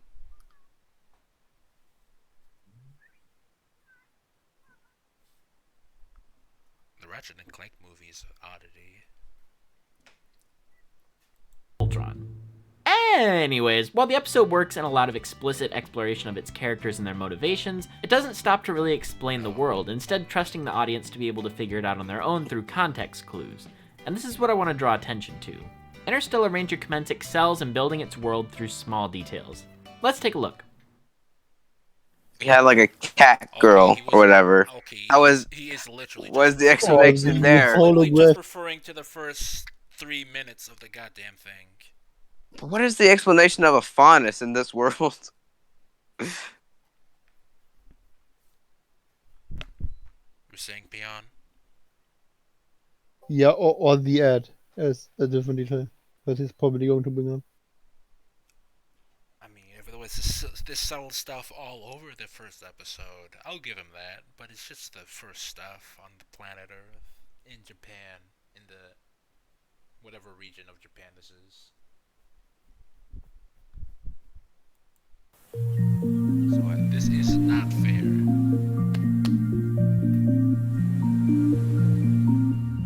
In the first montage alone, we get a hint of what Earth is like in the story. We have an advertisement for Azul Soda, which may seem insignificant at the start, but it's quickly followed up by a look at an interview with Itsuki Rei. Alright, I thought that was gonna go there, you were saying. I said called it that he's going to talk about the ad. Yeah, there's not too much to talk about. But I wonder, will he pick up on the hologram thing, or will he just talk about the different Japanese, English, Spanish? He didn't talk about it at all. He just said that there was an ad, and then he went away. He might talk about it later. He might be like, we'll get to that, and then he'll all encompassing, bam, bam, bam, bam, bam. I'm hoping for that. We're talking about He's a good YouTuber. World building, sir, not art design. You hope for too much, DA. Because he's a what? You expect too much in a 5-minute video. There's time. Especially when it's just gonna talk about the 4 things in the actual show that is quote unquote hinted. Followed up by a look at an interview with Itsuki Rei, noting that he might be the future bearer of the Azul Force. This is something we learn about later, that his father, already an Interstellar Ranger, expects him to join the Azul Force. You will get the Azul Force. Don't forget it. Yes, Father. What is this Azul Force? We don't really know. Probably a team of elite Interstellar Rangers who do the quote-unquote real missions. It's probably After all, the Ranger suits are... Pause. Yes. Well, why should it be a team if he will get it? Like, he will get the team? That would really confusing wording. Yeah, I don't think that it would be a team that he would get. Maybe like a... Maybe I thought it's an ability. Yeah, like an item. Or an artifact of some kind. Yeah, an awakening buildy or something. I don't know. They're like something that's passed along over generations. That's what I thought. I will have to look something from the episode up now. Well, he's in school to learn how to be a ranger. So the practices of the school will lead him to be a better ranger when he, I expect, leads the Azul Force. So he's just trying to make him start out small. Hopefully that's how it goes. Not like you succeed in some big thing and then bam, you're the leader of the Azul Force. That would be pretty rushed, but that's a presumption. Yeah. So yeah, it's just not explored yet. Are blue, hence the Spanish Azul Force. So what do the Rangers are? A team of elite Interstellar Rangers who do the... I looked the ad interview up again. It clearly states the next bearer of the Azul Force, so it's not a team. Yeah. So he couldn't even check the details he is talking about properly. Oh, that's you would think that he would. Yeah, check it's something like that it's a if you're big gonna claim that introduce- it's good. next bearer of the Azure Force, so he clearly didn't check it properly. Well, well, I didn't actually expect this to be good, but hey, 2 minutes in, halfway through, a critical error of the video. Quote-unquote real missions. After all, the ranger suits are blue, hence the Spanish azul force. So what do the rangers do?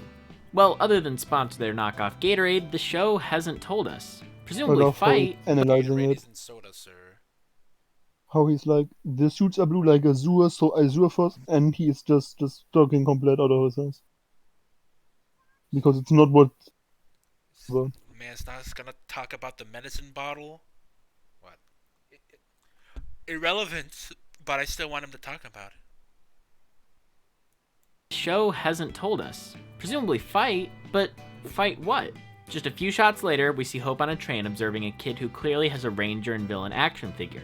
And that one action figure vaguely looks like Itsuki's dad. And what about the other one? Well, if you watch the series trailer, it's one of those spider creatures that they'll have to... Friggin' looks like a potato, that's what it looks like. Hey, you know what? That's something. I have to agree. I'll give you that. That's pretty nice. Yeah, that's nice. Good catch. Though the moral ramifications of putting likenesses of actual beings in toy form is a little interesting, I'll give him that. Yeah. Well, you wouldn't want a freaking action figure of George W. Bush? I wouldn't want an action figure of... Well, it has to be someone alive, so I got nothing. Obama, Trump, Alright, I'll just do something Jamie recent. Foxx, I Kanye West. I wouldn't want a freaking an Obama action figure with his drones and Hussam Hussein. Wait, why did I say Hussam Hussein? I meant Osama bin Laden. Give me Muhammad Ali next to freaking Osama bin Laden. I would love to just play action figures with that.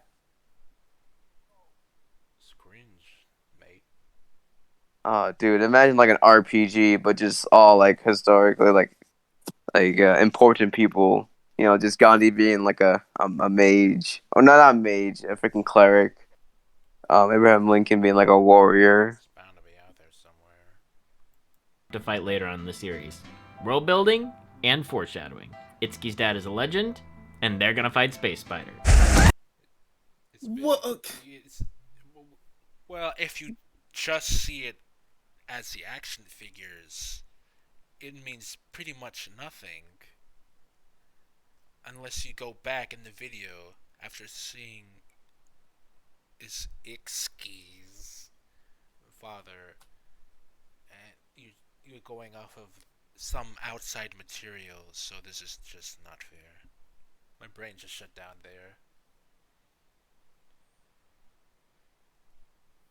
But they're going off to other worlds, so it's to be assumed that they are gonna fight some aliens or something.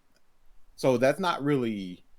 I don't agree with that. Just the two of them fighting, I would agree to that. But him just going, but you see, that leads to them going out and fighting things. Like, come on now. What else would the show be about? It's not gonna be about politics.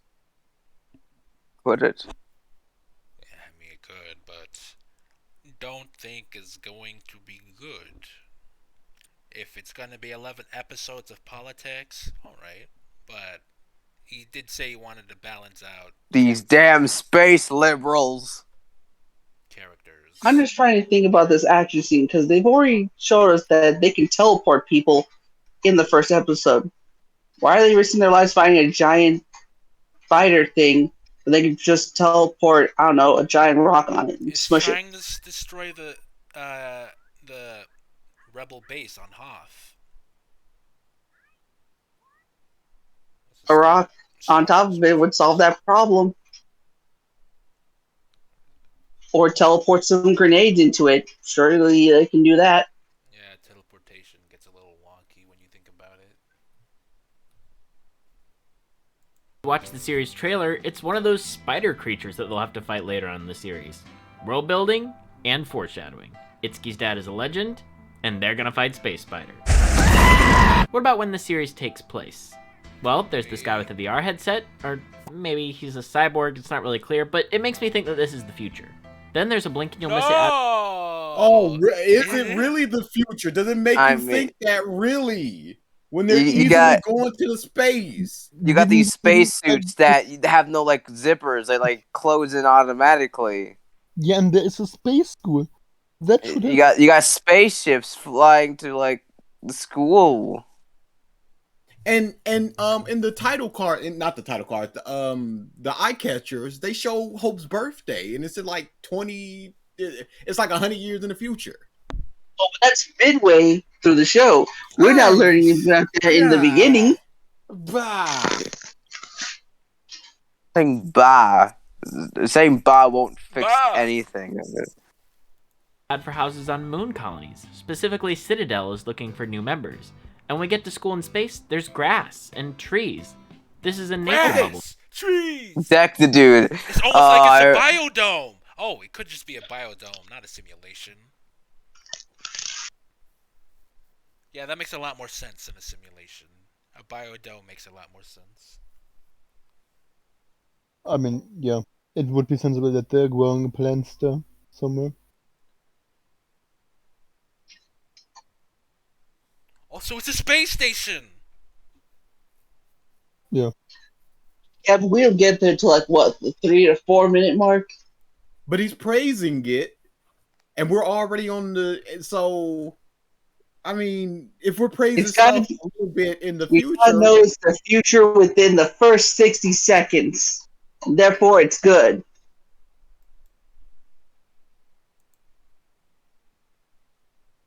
Basically. Citadel is looking for new members. And when we get to school in space, there's grass and trees. This is a nature bubble in space. So space biodome, sir. Could you go back? Could you go back? Could you go back? Sure. A little bit, just a little bit, just a little bit. No further. There's grass and trees. This is a nature bubble. Pause. Look at this. Doesn't. I think we're in the future, guys. Maybe. I'm not sure. Very hard to This tell. is actually the past. It's too subtle for me. Yeah, I can't tell. I mean, unless he's saying something like humans are inherently tech savvy, and so in the year 2022 we have interplanetary space travel. If that's what he's trying to imply, then this world has some interesting world building to actually build. Yeah, freaking Leo's a robot. Yeah, this is the future now. Inverted Space. robot. Let's move so, on. Space travel is common and easy. Definitely the future. And to top it all off, the mid-episode title cards reveal the characters' birthdays. Almost one. You space junkie of whatever. Give him praise for actually doing basic storytelling. Unbelievably telling the person's birth and their height. Oh, this could easily take place present day. Like it Not the raises with their future. eye color. It's not hard to do that. Just have a person have an eye color. He said subtle world building. This shit ain't subtle. It's literally this. It's right there in your face. It's right there in your face. It's just like it's just like the freaking it's the drum freaking so subtle about the drum demon, him being so happy that it dude. Yeah. Yeah, he's legit. It's just like an intermission. The eye catcher. That's what I'm looking for. Yo, it's so My subtle. Hero has more eye catchers about the students, although I don't think it as in depth as these ones. Full Metal Alchemist. Although, if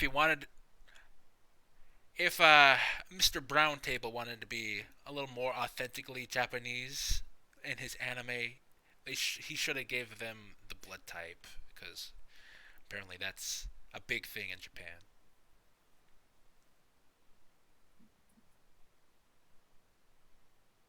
That's about it. Is almost 100 years in the future in 2127. If Hope is 18 and this is the 95th class, that means the Ranger program started in about 2050, meaning space travel and the Rangers were probably a thing before that, or at least space heroes. See what I mean? None of this is spelled out directly for the audience, but all through tangential details presented along. See what I mean? None of this is spelled out But directly. they for never the say Hope's age. That's subtle, guys. No, it is spelled out directly that it started a lot of years ago. It is just not spelled out which year exactly. No one freaking said But who cares about the exact date? The only thing I'm curious about is how long these classes go for, because this is the 95th, and if it's going like a 4-year thing, that don't make no sense. All right, this is notes, and she just drawn a doodle of Rio as the devil something. Devil. So what show is this? Yeah, relationship between three races. Yeah, this, Oh, look, this her is where pen, her DA pencils was like, established. It's the future. The future. Oh, The show is called The Relationship Between Three Races. Solid. Yeah, Interstellar Rangers Commence is a channel. Oh, I thought that was just No, some other title to the show. Let me just finish my sentence because I want to use the proper words. The channel's obsession. Oh, great. Yeah, let's go with the channel's obsession. Like a critique? No, it's just something the channel has dug its fangs into. Not a video. Video. The channel sunks. We just like Interstellar Rangers Commence. Never heard of it, unfortunately. It's made by Brown Table. You can look up the video on YouTube. I'm pretty sure 18 minutes. Ronin came here one time, like in the middle of us watching Interstellar Rangers. Yes, he did. It was one of those. Oh, the why you punch your brother like that in the face when he was talking in the middle of a monologue. And then she decked him in the face, and it's just like, don't mention him as my, don't remind me that person's my brother. Yeah, I was like, what is going on here? He's my brother. Don't remind me he's my brother. Character building. I mean, you could just not like your brother and just write it in a different way. Audience. But how would you know he's his brother if he didn't state that's his brother? Discomfort. I don't know. Just saying it's like, yeah, that's my brother. In the goddamn franchise to say something similar to that. You know, like when his brother came over, when he got punched in the face. Oh wait, that didn't happen. Oh well. At least space heroes. See what I mean? None of this is spelled out directly for the audience, but all through tangential details presented alongside the characters' story. This is how you do world building right. Also, I know Mauricio has talked about how he included a bit of superpowers and tech powers in the series, and while that certainly isn't evident as of yet, Professor Strong just evaporates into class with zero explanation. Not evaporates. Materialize. That's not the right word. Man freaking turn into molecules right in front of their faces. That sounds dramatic.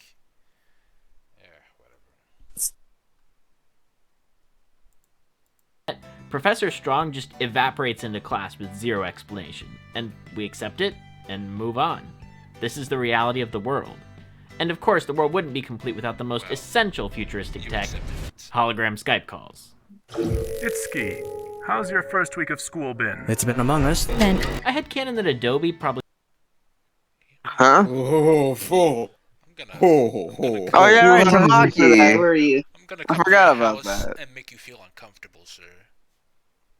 So do you guys do movie nights at some certain times? No. This is It's been. this is unless you're referring to what we're doing now. This isn't exactly movie nights. I mean, we technically did it like a long time ago. It was like a Naruto Blood Prison, but that was a while back. That's not the main thing that Leo I forgot does. about that movie. What was that one about? Was it like the first generation of Naruto, or was that Shippuden? That was Shippuden. Oh, I never seen that one. Then. Naruto was framed for murder and he got sent to the bad And place. this statue was right there to save Naruto's life with the theme of love. And also, no one died from their gaping blood wounds for like 10 Oh minutes. my god! Especially the You guy didn't need to do that. You didn't need to have them get like destroyed with their insides just pouring out. You didn't need to do that. She's just walking like it's just a mere little scratch. 'Tis but a scratch, they say. Not walking. What did you say? Oh, Spine was severed. She should not be walking. She oh, shouldn't and walk her. we can't I forget can't how imagine. the dad dies. The little demon bird just Oh, goes. the jump scare? Yeah, Yeah, it the just jump scare. goes I got up really upset. at the And then last. someone's like, "We do a little bit of trolling," and once I find whoever said that, I'm gonna freaking hunt them down. That was probably me, honestly. I'm coming for you. But how did they have boom boxes but not steel bars? Remember the boombox guy? They all just wear their normal clothes. There is no uniform here. But why? That was his KK Genkai, a boombox. Played at the right frequency, it takes down everyone. It plays funky fresh beats. And then the man with like 1,000 faces. Yeah, he really didn't do anything.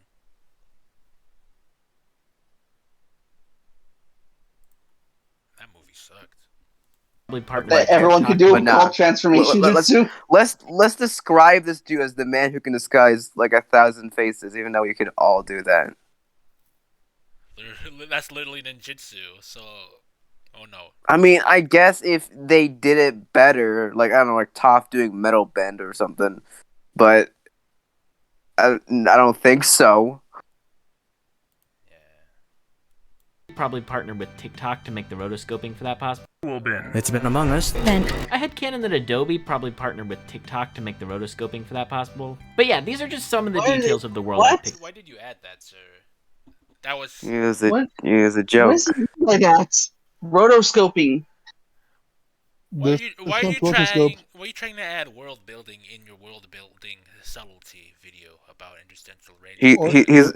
He's building world. He's trying to build world building in his own video. Okay. This man must be in complete denial. God damn, you were right. Also, it's just not something that exists. You can't see the bags. The bags were black, so it's clearly not rotoscoped.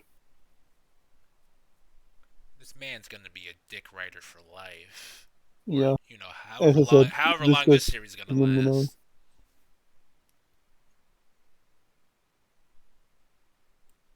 Up on. So while I'm sure others will talk about the excellent characters, animation, and themes of the story, I'm going to be the one to cover the small details here on YouTube. The lore, the world, and of course, the theories about where the story is going to go.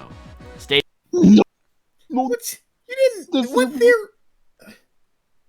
Hell yeah, theories. Is he some sort Make of believe. Common writer with a scarf? Oh my goodness! Is that Shin? He's just there. No, that's she. S-H-I. She, not Shin. Sorry, she. Yeah, that's not a good villain design. I'm sorry. No. That looks way too just nothing. No, he doesn't look like Hordak. Well, the difference is Hordak could actually afford a full set of armor. This guy has a mismatch of anything and everything. Wait, go back. He has like a red, like he has like His armor It's is like all it's opposite mismatched. colors. It's opposite colors. Yeah, Just those freaking shin shins. guards. Yeah, shins, like different colors.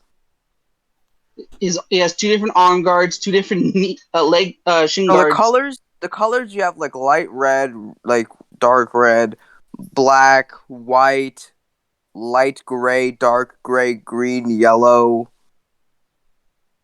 I find it funny how most people just universally accept that for bad guys, red, gray, black, and silver are their colors. Like there you go. Yeah. But you know you got Doflamingo and he's just pimping in pink. Like what? What Yeah. up? I'm trying to find my character.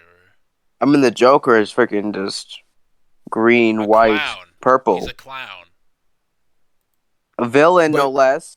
But that Well, I'd basic, say for uncreative types when creating your villains. Find the Riddler. the Find the basic Riddler. Freaking mindset green. is just, hey, here are some dull, just sort of plastic colors. Put them in there. The Green Goblin. Guess what his color is? Purple, actually. Actually, blue. Pink. Yeah. Contrary to popular Stay tuned, belief, it's Dimension actually Hoppers. blue. We're You're going just all colorblind. interstellar. And of course, the Hey, theories about where do the I story's gonna share go. these links to the videos again? Video share? Can either put it in B list or A list, I think most of them go. But it depends on the kind Okay. of video. Yeah. I forgot fucking Ubisoft made their own version of a Last of Us game. I decided to share it in a video. But back to Interstellar Ranger Commence, whatever this show is called. Oh, that's adorable. Stay tuned, Dimension Hoppers. We're going interstellar. Seriously though, if you're at all interested, the first episode is out for free on YouTube right now, and you can click here to watch it. This isn't Just take sponsored. take I a just think swig this is of your so alcohol, GA. Just chill. I don't drink. Dimension hoppers. Okay, I guess you just don't drink any water. You I see, can only think you're freaking because alien.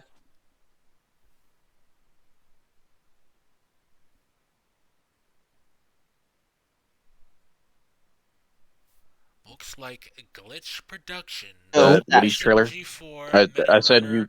Murder Drones, and Vizzy Pop, Hell of a Boss, Has Been Hotel, have opened the floodgates for independent YouTube animation. The future looks... Smiling friends. Leo. Yeah, true. This stuff I was has asking been if you watched through the Woody trailer. The who? Oh, okay. I would say tap in. Smiling Friends is more of a bigger accomplishment because they're on freaking. The Woody trailer? Yeah, the one Well, you got Has Been tabbed Hotel's up there. gonna be made soon. It's not sure when. Could you explain to me what this Woody trailer is? Woody Woodpecker's terrible trailer, whatever the hell it is. Just Oh, is tabbed in. that the freaking Pinocchio? Father, where I would go on my own. Woody Woodpecker, not Pinocchio. You're thinking Pinocchio. Well, I thought it was because it was like wood. I was like, oh, the knock on wood, huh? Anyway. CJ. Pinocchio, yeah, I see what you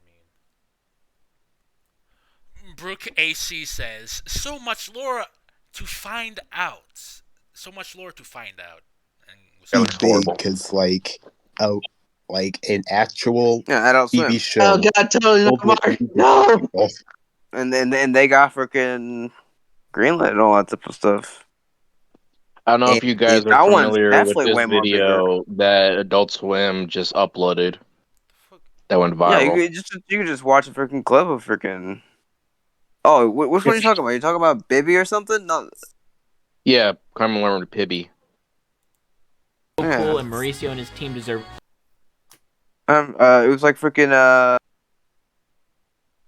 they did like an April Fool's where it's just like some of the Adult Swim stuff. It was slightly it's a real different. series. Oh, really? Yeah, there's like a compilation on the Adult Swim YouTube channel of Pibby invading shows. Yeah, which April are Fools. first is Rick and Morty, And like it's Morty was reruns. getting all freaking morphed or whatever. Like there's like slight differences. Jaw just dropped. Yeah, so like it was the their novel April Fool's fruit. joke. Pibby was just Maybe a- appearing sometimes and shit got glitched. Oh, is Dritz live? Yes. It was live streamed the other night. I think like April 1st. So I stayed up all night to watch it. I don't really give a fart. Dritz doesn't say anything anymore. Or at Yeah. all. What I the don't know heck? who he was. You seemed pretty heartbroken that you couldn't talk to Dritz. I mean, you were just keep on spamming that freaking Frankie, touching the that living freaking. form of a human contradiction needs to find himself a paper bag so he can try to get himself out of it. What video are you Honestly, looking for? you describe so many people. You need to be more descriptive. One Piece is getting canceled, you say? Huh. Oh no. Oh, that's a Kaisen is a shame. ripoff. My Hero Academia is a ripoff. What? Go back. Go up. How Fairy Tail fell off. Alright. Did it ever stand up on its How own feet? Like was Jujutsu it Kaisen ever? is a ripoff? And it was a ripoff of Naruto. Could Naruto survive without Kurama? The answer is no.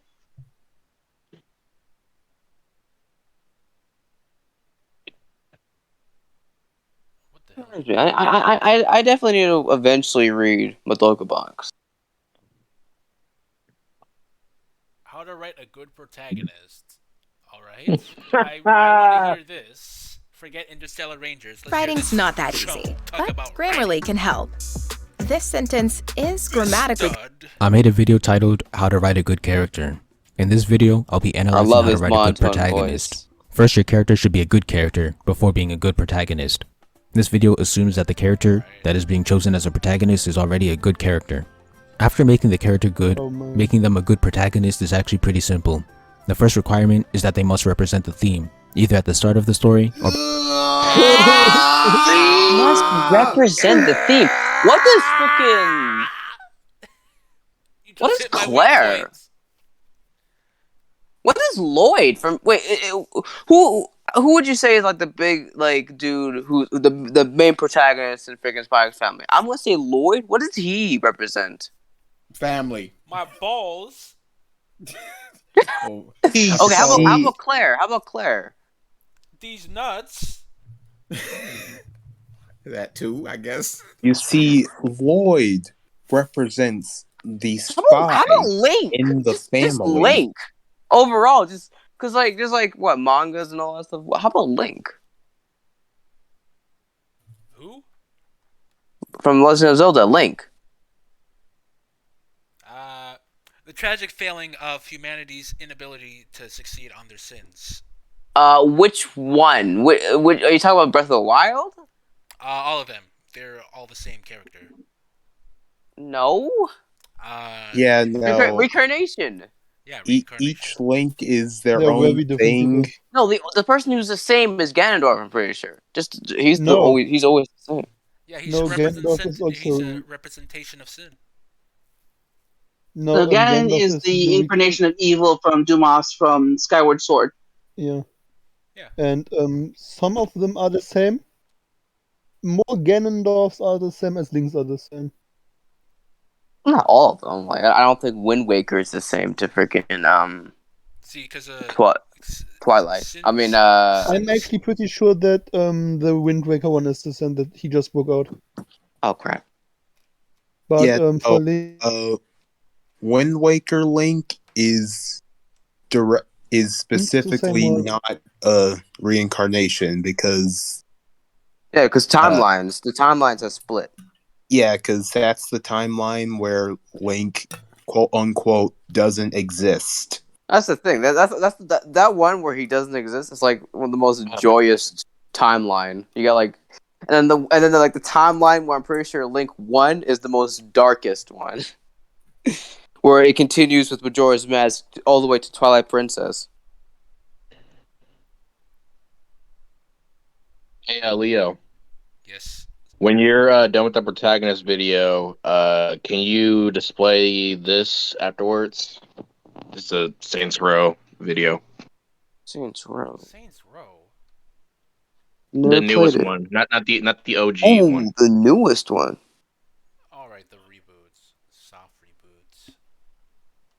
Yeah, they're going back to the roots of Saints Row 2 this time. Protagonist is actually pretty simple. The first requirement is that they must represent the theme, either at the start of the story or by the end of it. If the story has multiple, they should represent most or all of them. There's the case of the tragic hero, Hey, where wait. the theme is DA. against the hero. Who's the main but that's- protagonist of the show you keep crying about? Scat Dance. It's 3 of them: Himiko, Bossoon, and Switch. What's the theme? Helping people, I guess. I don't think about themes, so I can't really like point to something. Togetherness with the community. I don't know. I don't care. Something. I don't know. Whatever. I mean, they're Madoko Box? They're 3 dumb kids in their club. What themes you gotta know? Yeah. They're having fun, and sometimes And it must they're be not. a bad story. That must be a really bad story then. Must it be awful protagonists? Yeah, an awful protagonist. Who was that guy? Awful writing, awful characters, awful animation, awful paneling, awful themes. Who was that guy that you the A-list video talking about how to write a good character? I forget who made that. Isn't I think I know who you're talking about. It sounds familiar. Who was it again? You covered it, DA, with How to write a good character. Yeah, it was live streamed. Oh, was that the freaking Oceanus one? He freaking sneak attacked you with freaking themes, and it's, you guys got so bad and so like. And that wasn't how to write a good. That was how to analyze stories properly, or something like that. And so look at the themes. And Is that the one with the theme fishing? Yes. So DA, I saw that you on the A-list revisited videos that I really didn't watch it because there was a lot of videos to catch up on, but there was one video that I saw that you that A-list reacted to. I don't know how they felt about it. It was called The Impact of Akira, or some DBZ video he covered.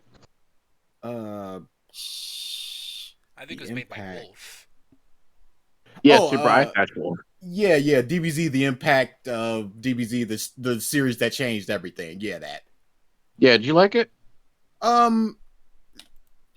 We go back and forth on how that's probably one of the better videos that we've looked at. Yeah, because in the end he's just like, I don't recommend it or something. Yeah, he said that there was a lot of problems with it. There's some good stuff, there's some bad stuff, and he just really talked about the influences and crap like that. It's probably like I said, it's one of the better videos that we've done. I don't like it, but I don't think that it's horrible. How about the GT one? The GT one is horrible. You got so angry. I'm seeing it right now. Funny enough, Dragon Ball, what the hell happened? But other people lie. It's just like the argument you had with PG. You got so angry in the GT one. Even though you got like people, even though you got people like Cosmo like lying to like freaking Spider-Man's name. Oh, no, that dude, I swear, how did that dude see Aunt May as just like a bad person? When you see him, you have one word to describe him. Screams douchebag. Like that's the thing. Like it's even more shocking because it's just like he used the scene where she was giving money to Peter. Especially I think the one time I unsubscribed to him was his Last of Us Part 2 video. I was like, bro, you do not fucking get it. You do not get the cycle of revenge within the story. A good cycle of vengeance, not by vengeance, but cycle of violence, was done right, was in a movie that came out not that long ago, like 2 days ago. Fucking, what's that movie called? The Northman? I haven't seen The Northman. You have yet to see it? It was way too early. It was it came out quite early. Like, it just came out April 20th. Yeah, that was a long time.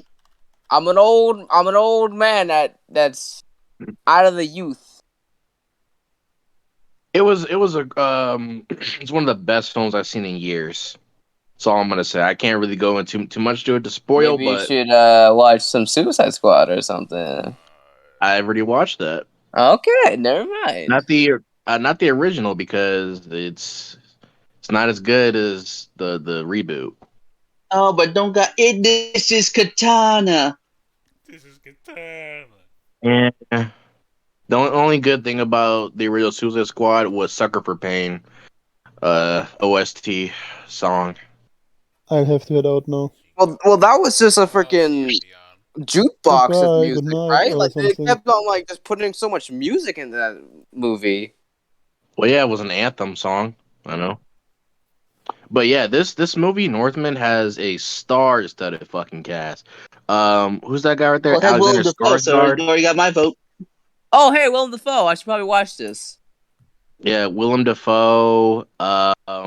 Anya Taylor-Joy. She's the heart and soul of the movie. To carry the emotion. Nicole Kidman. She killed it. Willem Dafoe. He did a great job as always. Alexander Skarsgård, like it's hard for actors to try to handle anger and intensity, integrity, and intelligence in multiple scenes when it comes to like these kind of movies. And he was able to pull that off. I have never seen him at any movie, but he did a damn good job. I wish I could have saw more of Ethan Hawke in the movie as well too. He's being served as the king, but that's that's one of the movies I want to go see again. Like maybe if it comes back on digital releases.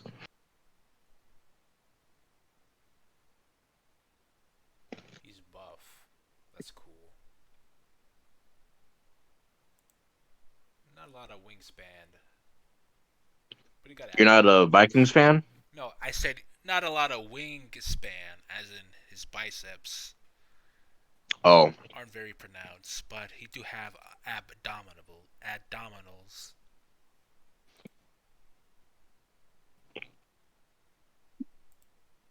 I do that was like 3 trailers and a Red Band trailer. I think I saw like only just 3. I let the Red Band trailer alone. I was like, I've seen enough. I wanted to go see the movie myself, and I was not disappointed.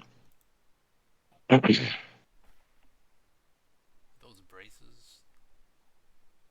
No, it's at first you would think they're braces, but it's something to deal with like the chains like that's harnessing like her teeth or something. I don't know. It's not braces because I was like, are those braces? Like no, it's something else that she has to her teeth. She's got chainmail for her teeth. That's an interesting thought. Where the theme is against the hero, but that's a more rare case, so I'll go into that later, or all of them. There's the case of the tragic hero, where the theme is against the hero, but that's a more rare case, so I'll go into that later. What are basic battle manga themes that are shared by many? Having friends and bonds is good. Alright. It says something about tragic hero themes that we'll go over later. Then he goes into battle, manga, and since it's manga, it's specifically Japanese. So we're already putting what makes a good protagonist down such a narrow lens, if you see what I'm saying. A good protagonist. Yeah, you need like this specific thing. I was hoping it would do something more broad, but I should have expected. I should. Yeah, not that have was expected the big mistake to expect anything more from this dude. Man, DA like accepting that like a person is impossible is very shocking. I've done that before. Listen to me talk to Mark. Mark is without hope. Phil, it's over. You somehow had more Phil. Yeah, why did you have more faith in Phil Because than Phil Mark? is stupid. So, like, do you think like he's stupid enough to not realize what he's saying, or, like he might accidentally say something that he actually may not say, but then in the end admits that he actually believes what he's saying or something? Like, no, he's stupid, so he can be trained to get a different mindset. Mark isn't stupid. He's stuck in his mindset. So what? There's nothing to do for him. It's over. Bye. I feel like we should have Leave more. Mark I to feel his like we earthy should. drink. I don't think we should be thinking about giving a redemption to Phil. I think we should be probably giving that to someone who's actually could be redeemed, like Mark. I mean, I ain't his daddy. I'm not trying to redeem Phil. I'm just saying he can be. He's done so many horrible things. I'm trying to picture what would happen if Phil got sponsored by that earthy drink company. How would his take look? Be amazing. He starts lapping it like a dog. Oh my god, that'd be so good. Themes that are shared by many. Having Throw friends up. and bonds is good. Do the right thing. Giving. Go into that later. What are basic battle mon? Giving second chances that are shared by many. So I'll go into that later. What are basic battle manga themes that are shared by many? Having friends and bonds is good. Do the right thing. Giving second chances is good. These are smaller themes that can be seen in DBZ, One Piece, and Naruto. You'll explain like 3 out of like other like more than just like there's a wider spectrum than than just those 3 things. Please be quiet.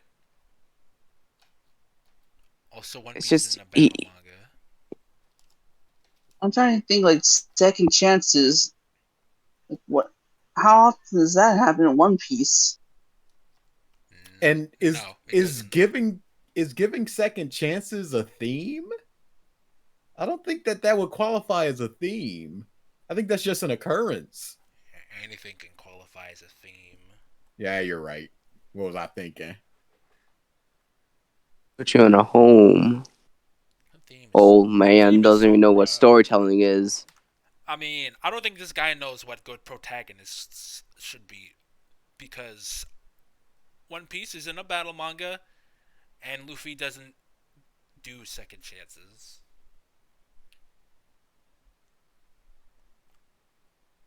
I mean, unless he's talking about all the Straw Hats, in which case the bracket gets up a tier, like a little bit. But apart from that, I'm just saying, dog. Why are you just doing? No, I know why he's doing battle manga specifically. It's because he's Yume Tsutashika, the independent mangaka. This guy loves his battle shonen because that's all he does in this YouTube channel. I guess he just, works with what he got, but if you're working in such a limited, if you're working only on what you got, and what you got is so small, then there's an issue. Why am I? Well, whatever. The protagonists of each of these stories uphold and embody those themes. They never turn their back on their friends. They do what they think is right. They give their enemies second chances. By simply watching what the protagonist... Well, I've only seen Naruto, but from what I've seen, it sounds a lot more Naruto than either Dragon Ball or One Piece. Didn't freaking like someone say like Naruto's is very close to like Dragon Ball Z or something? Or am I just going insane? Every shonen is like Dragon Ball Z. What are you talking about? I'm getting kind of tired. It's only 6 in the afternoon. Understandable. Yeah, I guess so. But like I said, it sounds a lot more like Naruto than Dragon Ball or One Piece. They do what they think is right. They give their enemies second chances. By simply watching what the protagonist does in important and difficult situations, a viewer should be able to pick up on what the themes of the story are, assuming the protagonist isn't at a stage where they are against the theme.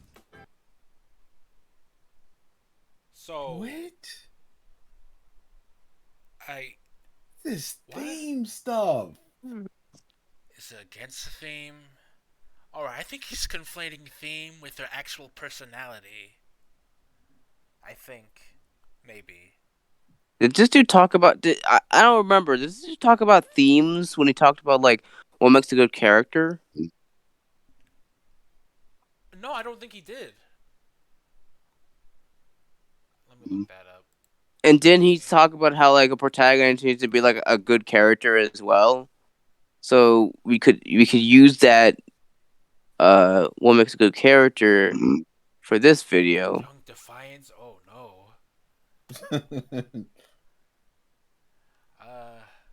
Yeah, here it is. We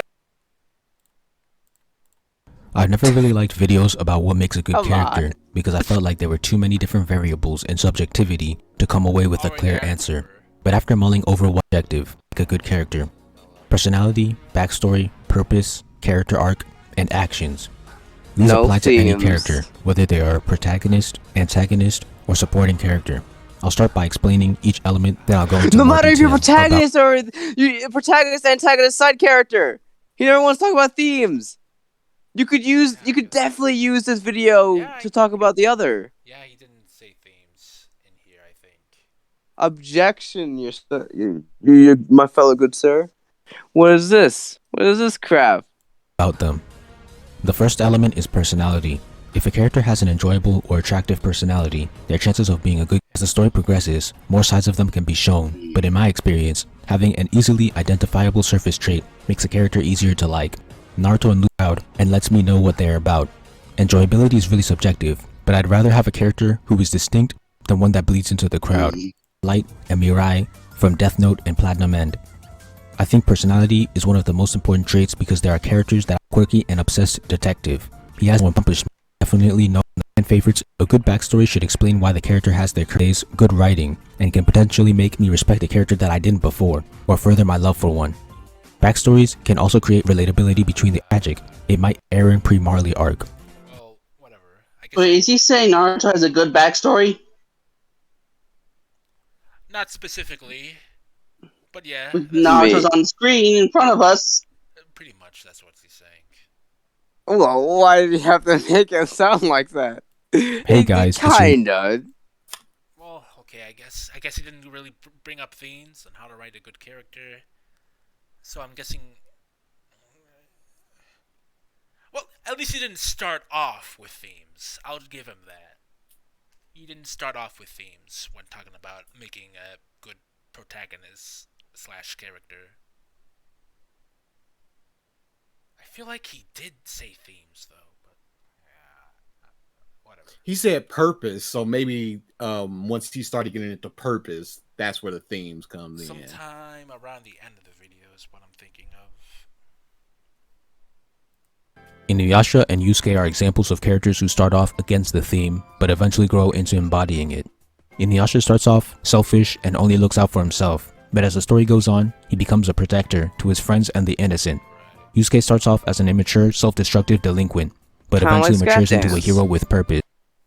So what? So was the theme of Inuyasha togetherness, and Inuyasha fought against that until the end, or because he didn't really establish what the theme of Inuyasha was? He's just talking about their personality and their character change / growth. Horrible. Yeah, it just kind of goes to show how themes shouldn't be. How vague. It seems how vague and how unnecessary. Like I'm fine with someone talking about themes, but it's just this much, and like 50% of your video is a theme. It's just like, how could you? I can't really crazy stuff like that, you know. Their English teacher really drilled themes into their head. Themes give you a good idea, but what does it mean to have themes if everything else sucks? It shouldn't just all be themes. You gotta understand the have quality. themes, but don't only have themes. You gotta understand what. There we go, right there. Because again, you just said he just described the character personality or character whatever. It's just like, what's with the pointless talking about themes? You made a video about characters and like protagonists and antagonists and what you want, and you never once mentioned themes. Why now? Why in this video?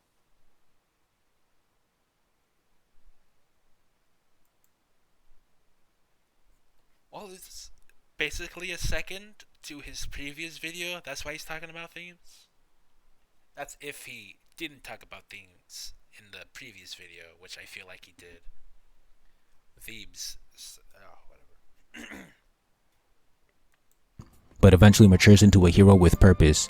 When the protagonist is not yet representing the theme, there is usually another character around them, maybe a friend or mentor, that embodies the theme and has to teach it to the protagonist.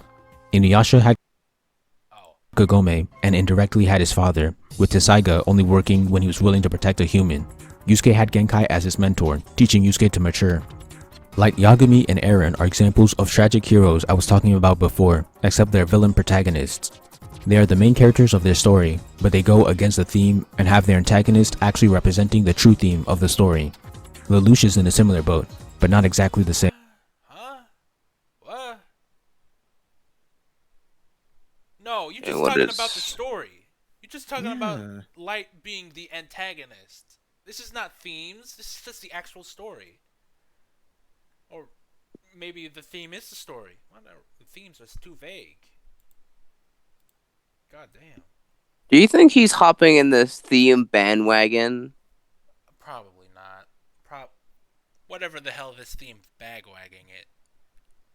Is it a bandwagon, or is it just something that always existed and people like People are all agreeing or quote unquote seeing it now. They're stealing off of each quote unquote believing it. They're all beginning to believe now. All the themes of the story. Lelouch is in a similar boat, but not exactly the same. He was a villain, but the themes of the story show that he was right, because he succeeds in the end. Light and Eren are still good. That's not how it works. So he just contradicted the theme then. So this. No, that's the thing. The theme is to contradict that theme, right? Is that right? I think I'm getting this right. That's why themes don't really work. It can be anything. If themes are anything and nothing. That's why every story is good. Every story is good. Themes and then thumbs up and walk away. It's just like, this is enough. Themes are Yeah, just enough. that's a good argument. It's always been a good argument. I hate it. But I gotta go, y'all. So I'm very, very hungry. So don't leave. Don't leave us. Hey, it's not my fault. Here's the reason that I'm leaving. I gotta go. Dang it! I wanted him to. I wanted to force Leo to do talk about some Kirby knowledge, and he would leave because of that. God damn it! Ronin, I can't really hear you if you're trying to say something. You can sub. No, I'm just, trying to clear my throat. That's all. Literally, no one said that. Protagonists. They are just a rare version that I'll call tragic protagonists. Next, a good protagonist moves the plot forward. As a viewer, I should never be asking, why is he the protagonist? It should be clear to the viewer, I should never. What? You say something? Yeah, I was about to say something about his tragic protagonist thing, but I guess it could still work. There's tragic protagonists like how Naruto grew up. Not like how that. angry. He's trying to say tragic protagonist as in the protagonist is actually the bad guy in the story. Well, does Zuko count as a tragic protagonist? Light and Eren are still good protagonists. They are just a rare version that I'll call tragic protagonists. Next.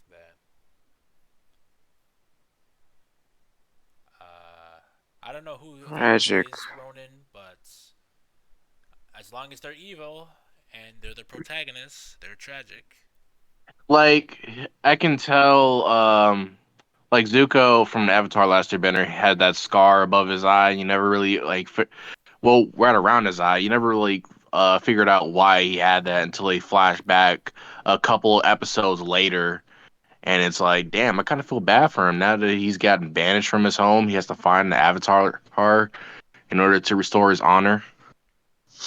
Jumping Honor. through all those hoops.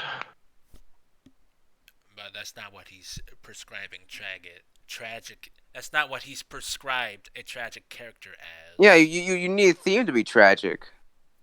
Not that too. Just well, evil throughout the story. well, that's gonna be spoilers, but like, it's spoilers for Avatar. Well, yeah, the whole question of Zuko's arc redemption, or like redemption arc, is what happened to his mother, which you find out in the comic books or novels. Yeah, in the end of the series, it's like a lot spoilers. I mean, you can just tell me if you read the Okay, graphic well, novel. the Fire Lord is just like that's what happened. Like that was the conclusion. Like that was the ending of like the animated series. It's just like your mother and everything. So then they continue within the comics. But also that, but like Zuko, like evil, you say, right? Well, Zuko How betrayed he his. started. Well, in the end, he still went against his uncle. You know. Which is He was coming away of a redemption, but he didn't. So he he kind of fell back all the way to almost zero. You know, if you know what I'm saying by that. I mean, he wasn't in the wrong for going after him, especially his sister. Oh, his sister, man, his sister. Yeah, we got a little ways to go with this video. Yeah.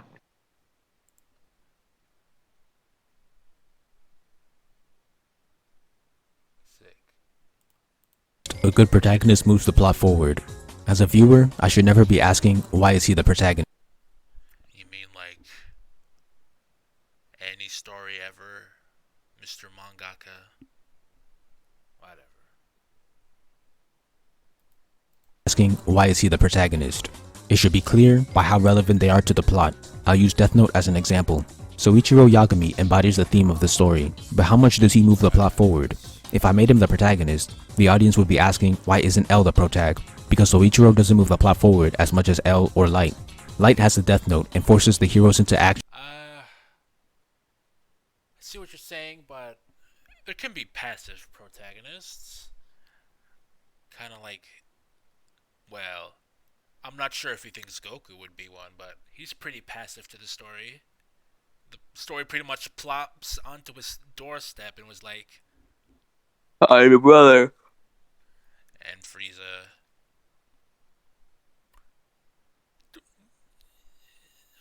Yeah, I guess Frieza. And then Vegeta. And pretty much all of his stories, really. Hell, even at the beginning, Bulma just came crashing into his forehead. So the entire story just came up as this happened and go on from there. Not like the protagonist trying to find something. So passive protagonist. This get. Oh, at least I hope he's gonna bring up some. No, I don't think he's gonna bring up something like that. So no, no. The protagonist doesn't have to be that level of initiative. Forward as much as L or Light. Light has the Death Note and forces the heroes into action, while L has the deductive abilities to respond to the villain and rival him. Soichiro is definitely useful, but he's backup in comparison to L. No, L is the antagonist, so that makes Light the protagonist. Oh, wait, no, that's not what I meant. L is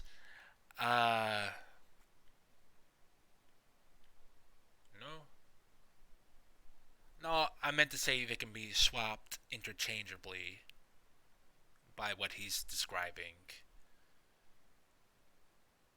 Or maybe that's also fine, but it's whatever. That's what I meant by a passive protagonist that just goes on the ride of the story, if you see what I'm saying. Yeah. Protagonist should be able to move the plot the most on their side. For example, you could argue I guess? But like I said, whatever. their side. For example, you could argue that the Akatsuki from Naruto move the plot the most, but that's on the villain side. On the hero side, it would be Naruto. I also hear their argument. Oh wait, then you're adding on the villain side, on the hero side, so that just invalidates... Or, well, that's just an addendum, I should say. Whatever.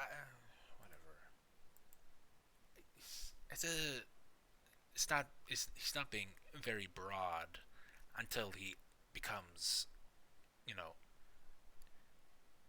more specific. In which case, it kind of just bungles up the video. Side, it would be Naruto. I also hear the argument of proactive and reactive characters in the movie writing community, but unlike other negative ideas, this never really affected my own writing. People will say that the protagonist should be proactive and not reactive, but DBZ Imran's response to Super Eye Patch Wolf helped me realize that all characters are a mix of reactive and proactive. It's basically impossible for a character to be entirely one, especially heroes. It's like extrovert versus introvert. No one is entirely one. They may Then what was the point of the first 3 minutes of this video? God. Contradict himself. That's the just like how themes can contradict He has to get themselves. that ad revenue. It's 5 minutes. He's not gonna get any ads, except. There was one. 2 minutes. I'm not certain about that. Was it from YouTube or was it from him? Especially him. Especially since he doesn't have 1,000. Excuse me, 1,000 subscribers. So. Whatever. What contradiction, man? You do this video thing. They have more introverted actions, but there's no way all of their actions are introverted. Back to being proactive, a hero cannot act without having something to react to, whether it's saving people or stopping a So the story? Right. Villain. The people first have to be in trouble, and the villain first has to do something bad. So when it comes to proactive versus reactive, my advice would be to not really think about it. Just ensure that they are one of the characters that move the plot forward the most on their side, whether it be heroes or villains. Finally, the So the story / their character? Now he's trying to be actually, is he trying to be specific or is he trying to be vague? It sounds like he's trying to be edgy with his words. What does being edgy mean? Like trying to make something sound cool, but to others that don't understand exactly what they're trying to say. Oh, you mean he doesn't know? He's trying to sound smart, you mean? Yeah, I wouldn't say edgy. Yeah. I would say just trying to make himself seem a bit more smarter. that move the plot forward the most on their side, whether it be heroes or villains. Finally, the protag needs plot armor in the form of being special. Writing critics from all fandoms Need question mark? Let's hear where's it going here. Cause what? When was this made? It's February 15th. Was that like the time where it's just like the awakening of Luffy, right? Irrelevant. Plot. It's not. It's. Does it count? all fandoms pretend that plot armor is a bad thing, but it's actually necessary. One day I'll make a video dedicated to that. Like plot devices, plot armor is done well when the average viewer doesn't notice it, or it doesn't take the viewers out of the experience. Why does the protag need plot armor? I So they can disagree push with the plot that. forward convincingly. If the protag is some random guy, If you can pause. Plot armor is done well at times, but a lot of the times when it comes to plot armor, which I'm looking at you, Walking Dead, is done horribly. One episode plot armor that they usually have contrived is protecting a lot of characters that you would expect to be killed off, compared from the comics to the television series. In no way, shape, or form should Daryl Dixon and Carol survive a car crash when their car is falling off of a balcony bridge full of zombies and their car does not flip in the middle of that falling impact. If you don't know what I'm talking about, I'll share the clip and you'll see exactly how ridiculous this shit is. I know what you mean. A fake death out. Fake death out? What does that mean? I'd like to see that video. A fake out under death. Okay, here it is. I'm about to share it. Oh, you also seen that dude that like assembled the Ultimate GameCube stuff. I like that stuff. Yeah. Can you put it up real quick? It's 2 minutes. No, I was gonna watch my own Not all time. armor is good armor, but most armor can be bad armor. Because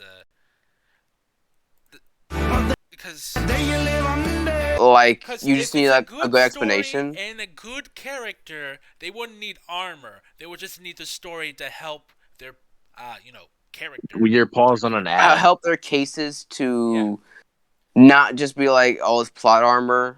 There's actually an It's explanation just like on why. kill off fucking Carol. Like Carol died like 3 seasons ago from The Walking Dead.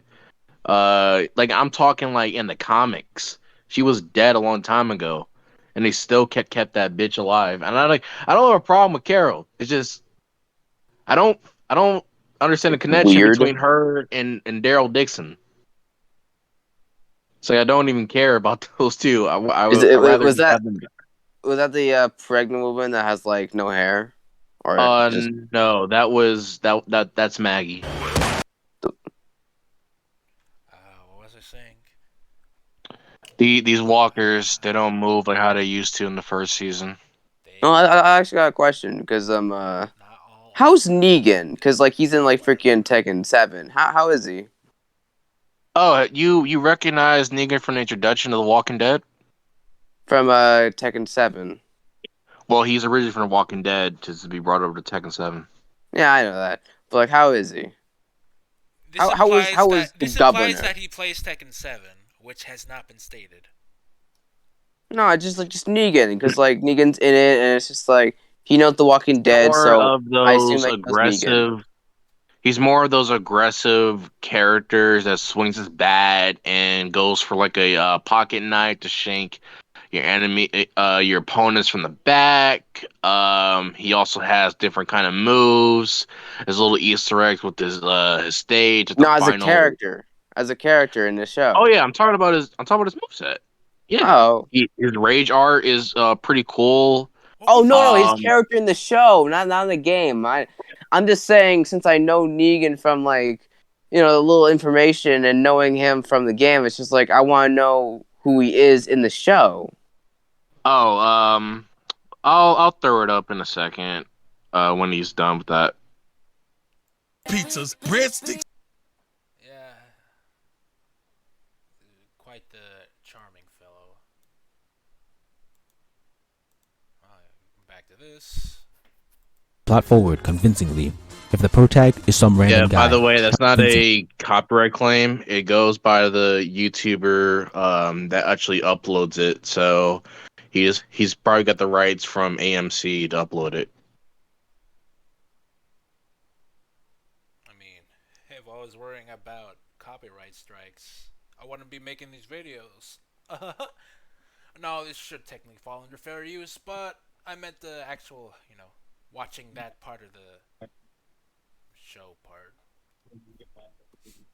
Yeah. Plot armor, so they can push the plot forward convincingly. If the protag is some random guy, how is the story going to convincingly keep him alive and relevant until the end? As a writer, there are only 2 ways to do that. The first is have the character be protected by someone who is special, but at that point, the audience will be asking why the special person isn't the main character. The other way is to have the character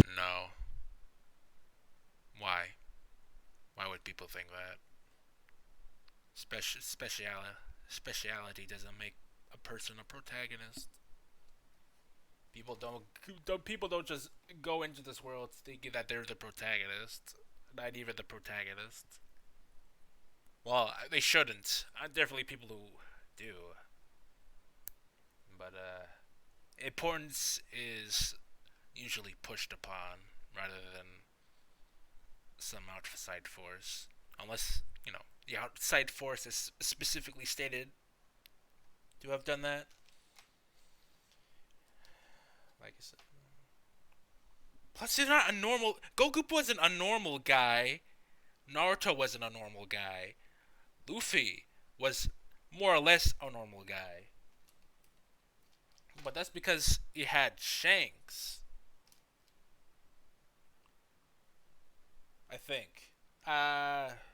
Depending how the story is going, it's depending with Luffy. Man, it's very weird recent chapters. And plot bend over backward to keep the protag alive, but that will pull viewers out of the experience. Thus, the protag needs to be special. If Light wasn't a brilliant genius, he would have been captured easily. If Eren wasn't a Titan shifter, he would have died early on. If Spike wasn't an amazing...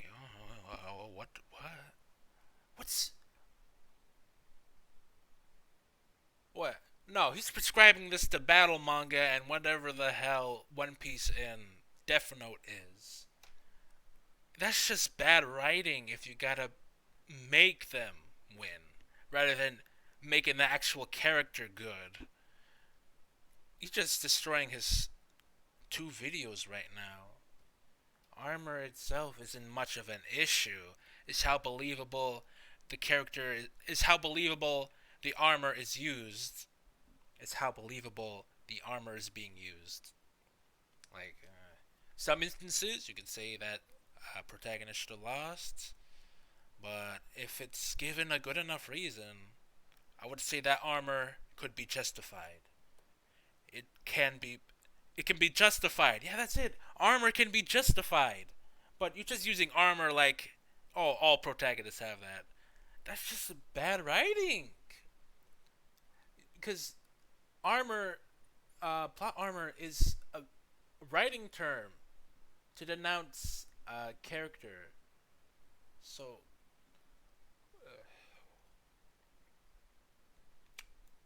amazing pilot, shooter, and martial artist, and Mugen wasn't one of the best swordsmen alive, they wouldn't have made it to the end of their stories convincingly.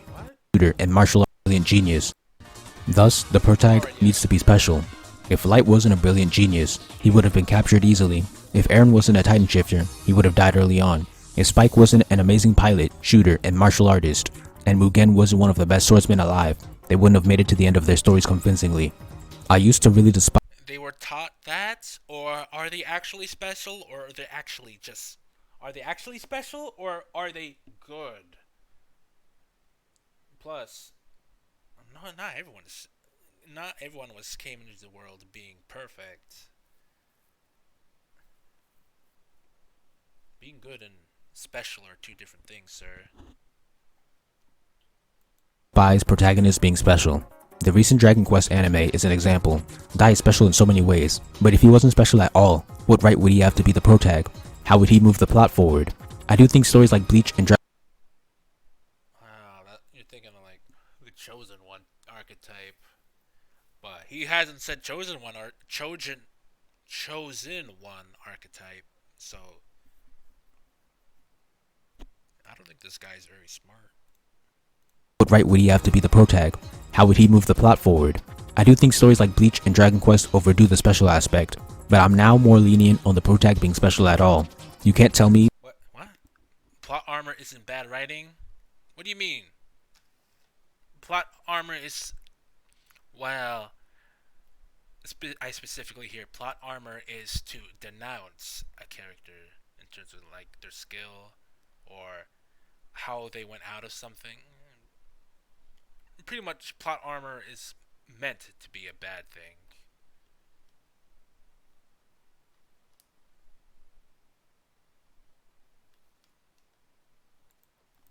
that it wasn't hype when Ichigo learned Bankai, when all of the odds were stacked against him. So in order to move the plot forward and survive until the end, the protagonist needs to be special in some way. In conclusion, a Yumeiskian approach to writing a good protagonist is making them embody the theme, making them push the plot forward the most, and making them special enough so that they can push the plot and survive. There will obviously be exceptions if the story is trying to be subversive, but when playing it straight, I believe this is the way to go. Never heard of skill. People can just be skilled.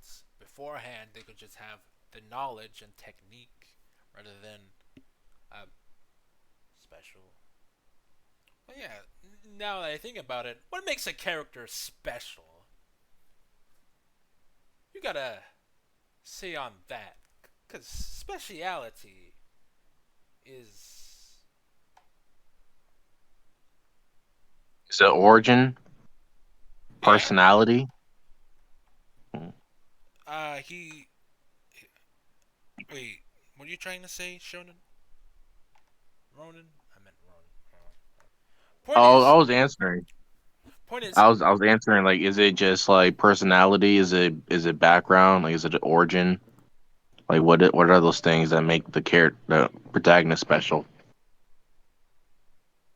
No, I meant he's being vague when he means speciality. I'm trying to be specific. Oh, I thought you were saying special, not speciality. No, no, it's a... He's saying special, but I'm saying what makes a character special, and I'm using speciality to... I forget the word, but it's the same word. What makes a character special? Because he's being vague when he says that. So either I got confused or he's not explaining himself well. He's not explaining himself well, to be specific.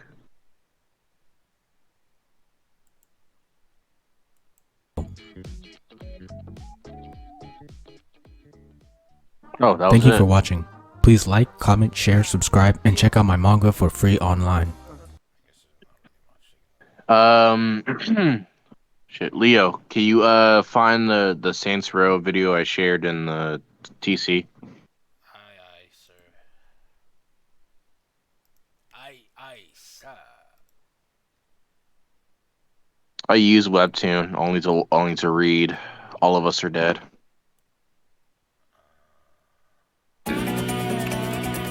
So who was that? Oh, Namik's back.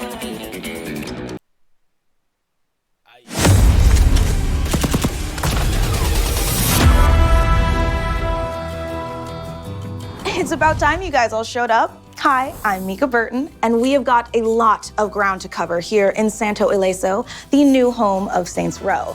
We are about to go on a deep dive on tons of all that Saints Row customization has to offer, and we will also meet the devs. So let's jump in and get a better idea of what Saints Row customization is all about. Yeah, this is more like a fictionalized version of Las Vegas, Nevada. This open world hub, Los Ilisos is more like a fictionalized version of Las Vegas, Nevada. It's not like Saints Row already. What about Saints Row? Isn't Saints Row set in a fictional place? Oh, set in Stillwater, usually? Like Steelport? Yeah, so it's set in a fictional place that has some grounds in reality, or based off some place. Yeah, I mean it's like any other open world game. But this is not in gonna be set in Stillwater and Stillport as far as we know.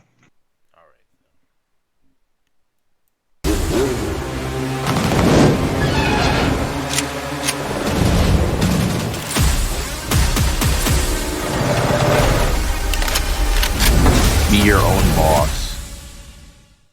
Saints Row gives you the ultimate freedom to express yourself in the weird Wild West. You've never seen anything like this before, so buckle up. Out here, it's every boss for themselves. I was gonna say, not feeling the graphics. We're gonna give you the lay of the land. It's fine. Some grounds of reality that you can't really implement with current technology. What? Whatever. How to craft your perfect boss. I get it. I was gonna say, it looks like you're watching this in 4K or either 1080p.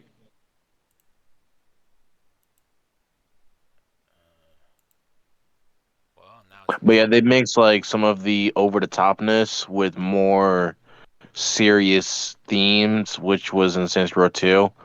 A little bit of goofiness, what you would expect to see off of Saints Row, which is from like Saints Row 3, but more different in a way. Huh? All right, I hear you. Like you said, it's a soft reboot. Unless it's an actual reboot, and I don't know where the hell I said soft reboot from. No, it's a natural reboot.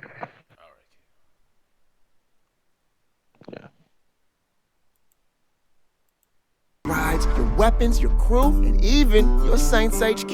It's time to build your criminal empire in style. People come to Santo Eliso from all over because it's a place that bleeds attitude. Here, you do you.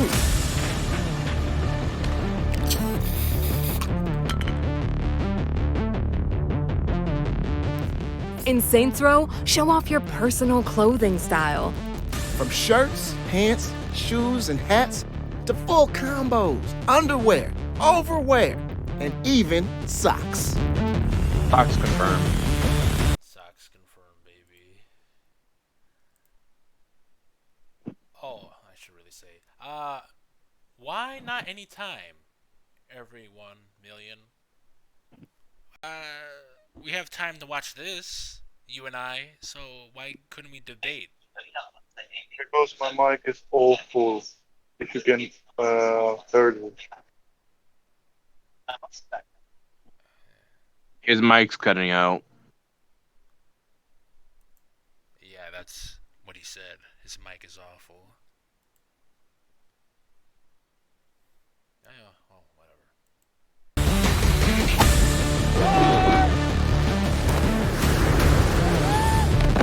What? He had a wingsuit. The wingsuit. Yeah. From shirts, pants, and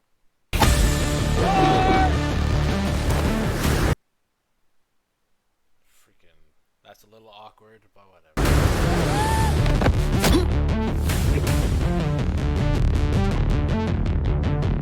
It all starts at the top. Customize and style every hair on your head down to your eyebrow color. anyone can build their entire look around anything, like skin. Control the type, texture, tint, gloss, scars, and even muscle and vein definition. I'm pretty sure Saints Row 4 had that, except the scar parts. Not the muscle definition. They just had muscle types. Just not the muscle definition where you can just texturize the volume, how the muscles would pop off the veins. Make both sides of yourself uniquely different. Asymmetrical face customization is a first, so smear on some lipstick, add ink, clown out your face, or... Now that face paint was in there before in Saints Row 3. Let's just say it would be Especially pretty these. pog. Whatever. I'm just saying you can do be a more immersive scarring simulator. Like you can Like applying scars in any position of the face. on the body, really. But yeah. You know, it'll be like WWE 2K if they were ever to go that far detail. lipstick, add ink, clown out your face, or just act your age for once. Oh yeah, that wasn't in looking there. real. When you changed the age in Saints Row 3, it's like it really didn't make much of a difference. It was like you go from being 20 years old to 100, and then you kind of look like you're old, but not that old.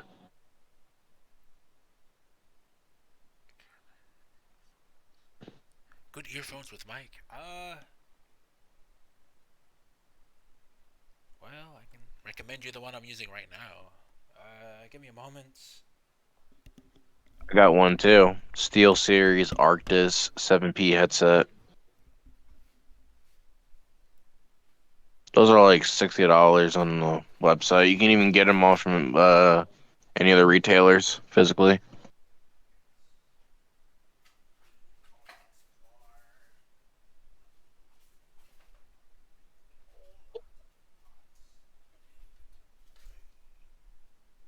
There's one feature that I would like them to bring back is car surfing.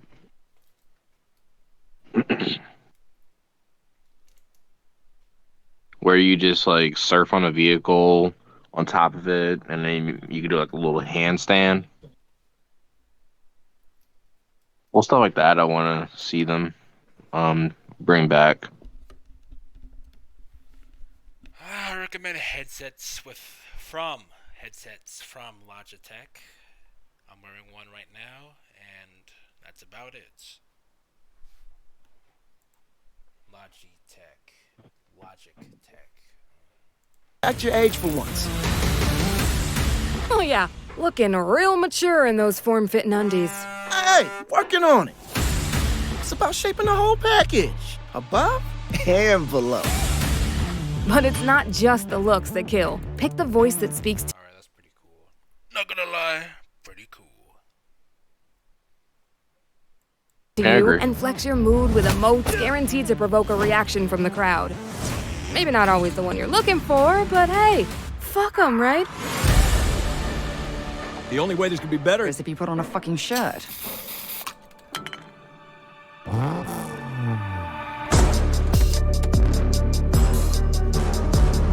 Arrive in style with vehicle customization. With over 80 rides to collect, you'll have plenty of time to kill in the garage. It's probably more than any Saints Row game that has came out to date. I don't know if you can count Ages of Mayhem. Well, still 80 seems relatively small, but that's why I mean relatively, because I don't really know about the usual vehicle size. They said they're gonna put in upgrades in this game, as far as they've shown in the stream. Go deep under the hood, customizing all your rides. Load up on exotic parts and pieces, modify that body, change paint, add grime, make that engine brown. And boom, a whole new boss-worthy masterpiece. Wow, all that, and you won't even brag about souping up your wheels. Wheels like this speak for themselves. Boost performance with upgrade kits, acceleration, nitro, raw speed. Yeah, you can do like a little jump. Battle ready. That vehicle Go is above ridiculous. and I beyond with want to drive that. That little pirate ship. Make your chariot. That right there. At some point. Came from the SpongeBob movie. It did. Oh yeah, I see what the spatula is. SpongeBob of SquarePants. Should they go Patchy the Pirate? Stealing Patchy the Pirate's ship. Is that what he did? I thought it was his own ship. No, looks like it. Or the Flying Dutchman's ship. I meant from the movie, but never mind. Oh, I don't think he was in there. Might have been SpongeBob out of the water. Never mind. Battle ready. Go above and beyond with signature abilities. Think boss-worthy maneuvers like crab steering, make your own wrecking ball, or use ejector seats to launch your success to new heights.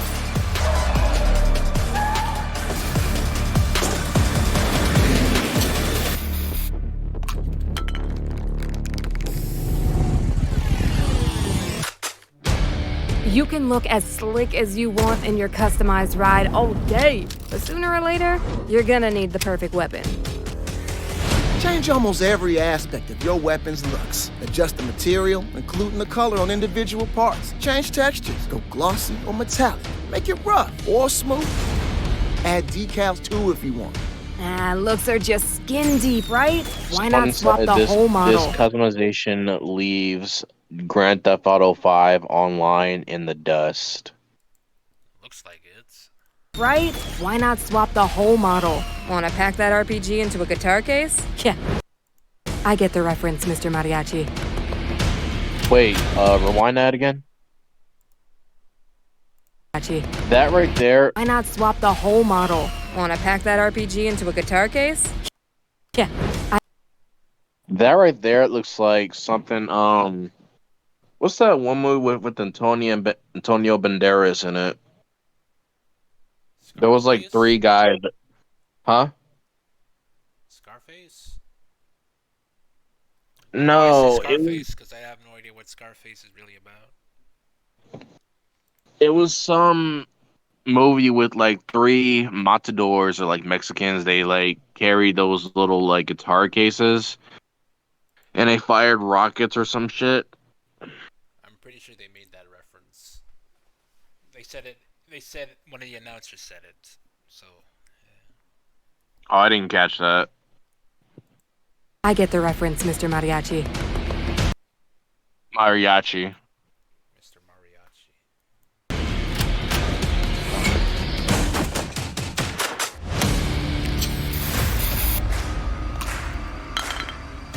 Your friends, your saints vehicles, they all gotta fit together. Tie the collective image into one unified criminal masterpiece. All right, listen up. The church will become your go-to HQ. It's a real fixer-upper that you can customize. As the saints grow They brought in back power. the church from this is like originally the original Saints Row game, which is the first one on the Xbox PC. They brought it back from there to this and just remodeled it so you can just put like a bunch of upgrades into it. I believe it's like one of the first Saints Row games where you could just customize your HQ. I know usually you can just customize your gang, but now you can just customize the HQs now.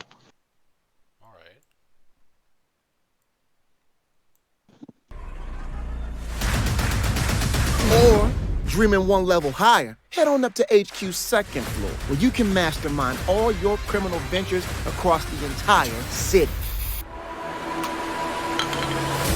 Yeah, looks like we can just agree to disagree on who does boss better. Why? Feeling overwhelmed by my outrageous choices? A true boss is never overwhelmed. Oh, we can most definitely agree on that.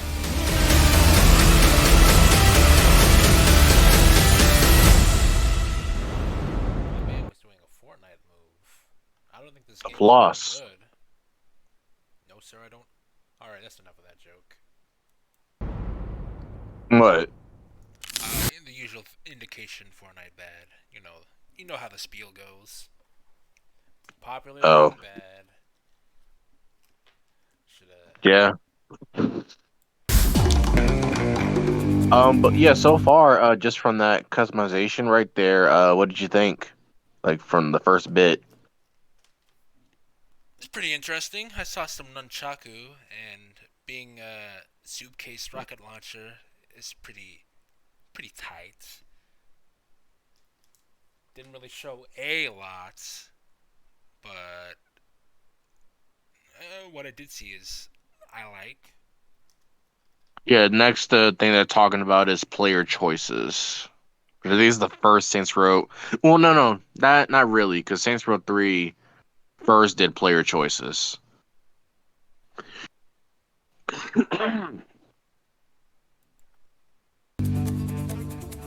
Wow, that was a lot to take in all at once. But let's talk to the real rock stars, the devs, about all of this crazy customization you guys just saw. Oh, hey, Volition team, what's up? What's up, Mika? Hey! I absolutely loved the trailer, but for me, I have to say, it's raising a couple of more questions than it's answering, but I say that as a total compliment. So let's start with player choice, right? What can you tell me about it? We have 8 different presets that you can choose from, and using those, go straight into the game, or you can modify a little bit to make it more of your own. I love the quick start elements of it, because I know for myself, when you dive into a game where you plan to spend about 60 plus hours in it, I want to spend time with customization because you enjoy it, but you don't want to spend too much time in it, right? The strength of going in and just picking preset levels from a starting point provides so many options. Which is I cool want you to because make it's me like instantly instead of instead of going into like when you're playing usually like second or the third, and you just want to change the look of your character, you always have to pay money through the surgeon in order to change your appearance. But instead, like in this, you could just change your appearance on the fly. And it looks like you can switch genders uh instantly, which is pretty crazy. Going from male or female. Is to be expected character customization, but I guess we're going slightly more realistic routes in the third. Slightly more, I say, because technology. Recognizable face. How do we go about that? Sure, we have a few preset options here too. We can make like a baby type of face. You can make a very recognizable face in terms of the features. But what would really be recognizable feature. Chiseled head. The jawline. Serious. God damn. The cheekbones. Looking curved. God damn. But what would really be recognizable would be, a face that's half one way and half the other, like a truly asymmetrical face. I'm gonna go to some of the options here. We're going to the eye options right now. We're gonna mess around with the depth, mess around with the height a little bit. And you can start to see on the left side of that face, you can start to see the eyes start to drop down a little bit. Which, like I said, once you start working with a face that is technically two faces, I feel that's truly recognizable. So, I can't really think of anything that has that. Good for you, game. there's a lot of options to play around here, comparing with the eyes, the ears, the nose. There's a lot of different ways to really. Very asymmetrical faces. I don't really have anything. I don't really have anything that comes to mind that really has something like that. WWE 2K22 comes to mind. It's the only game I can really. That really makes them asymmetrical. Faces to the point where you can use your own face scan and sculpture each body part. Well, each feature of your face in the face photo, from the eyebrows to the nose to the mouth to the eye shape, the cranium on the head. And that's pretty much it. Make a face that's truly, memorable for any player. Absolutely. And how do I customize my hair? I'm really hoping it's easier than like in real life. It's absolutely easier than in real life. There are plenty of hairstyles to choose from, all different kinds of colors to choose from as well, and I really love the different textures and styles of hair that we have. It's not just different cuts and lengths, but there are braids, there's ponytails, Jigsaw. There's a lot of different options to choose from. I love to hear all of that. My favorite detail of face customization is probably messing around with the eyes and the cheeks. I think like the eyes are very expressive, so I always like to mess around with the heights and like the different colors and even different presets we have to show off different contact, show off the different mesmerizing eyes, trippy eyes, all sorts of things. I really like our makeup and our scars. There's a lot of different ways to make your character all the more personalized and more custom to you and what your boss looks like, just by giving them a really nice eyeliner look or maybe a couple of battle scars.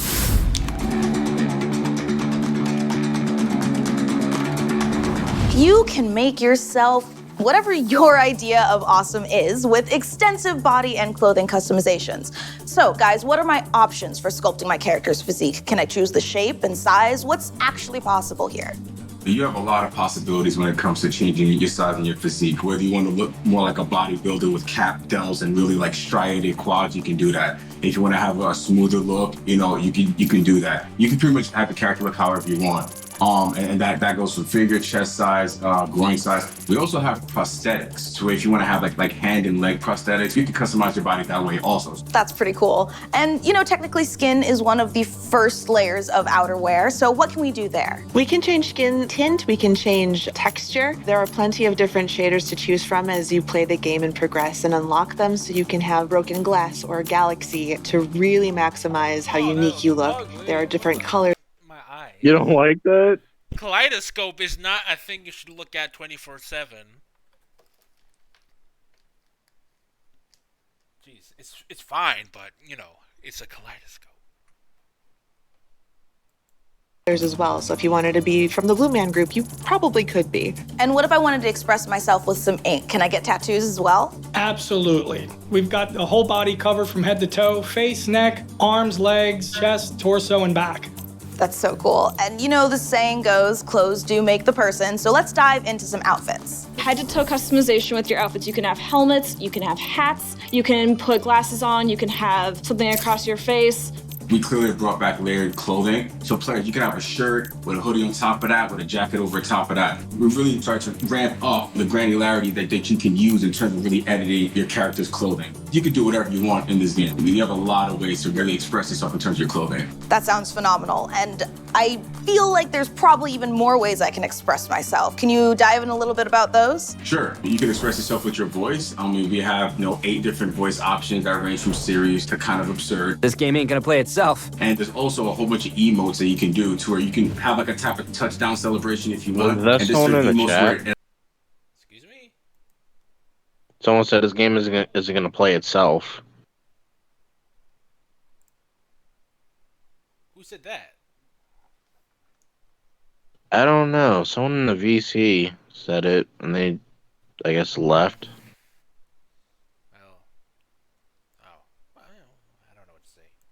it modifies your walk cycle. You can creep down the road, looking like you're creeping around. Rather than do it in a place, you can actually walk down the entire game and play that animation. And now, a word from our sponsors.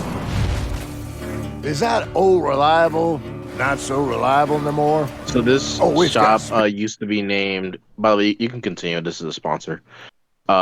This is like, it used to be named Rim Jobs, but they just renamed it to Jim Jobs. Jim Robs.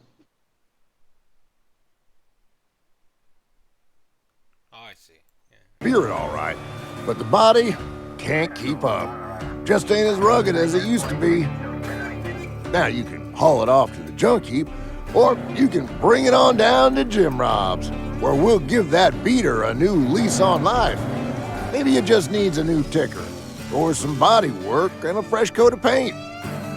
Whatever it takes, our team's got the goods and the know-how to give that wreck a second shot. Because even an old car can learn new tricks at Jim Rob's.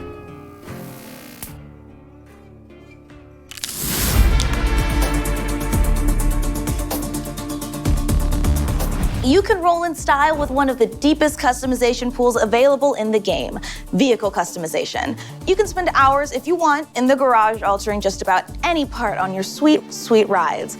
Let's start with curated collections of vehicle add-ons with the presets. We have over 80 vehicles for players to find, collect, and customize. Each of them offer a preset, which is a completed combination of choices that radically change the look of the vehicle with a single click. And paint is of obvious interest here when it comes to car customization. How deep do those options go? We offer a wide variety of different paint types. I believe we actually have 6 of them that you can pick from. And they range anywhere between a sleek matte to iridescent pearlescent. There are plenty of mods to choose from on your car, from your ornament hood to your back trunk. There are lots of different bumpers you can choose from, like fenders, Rocket League. Yo, this game looks like Rocket League. That's what I'm saying. hoods. You can even change your roof if you wanted to. You can even change up just your side panels, or you can even make it subtle if you want. There are tile profiles for days. You can choose a low profile tire, a higher profile tire. You can change the axle height of your wheels, and you can also change the hubcaps. And you can modify these either on individual axles or both at the same time.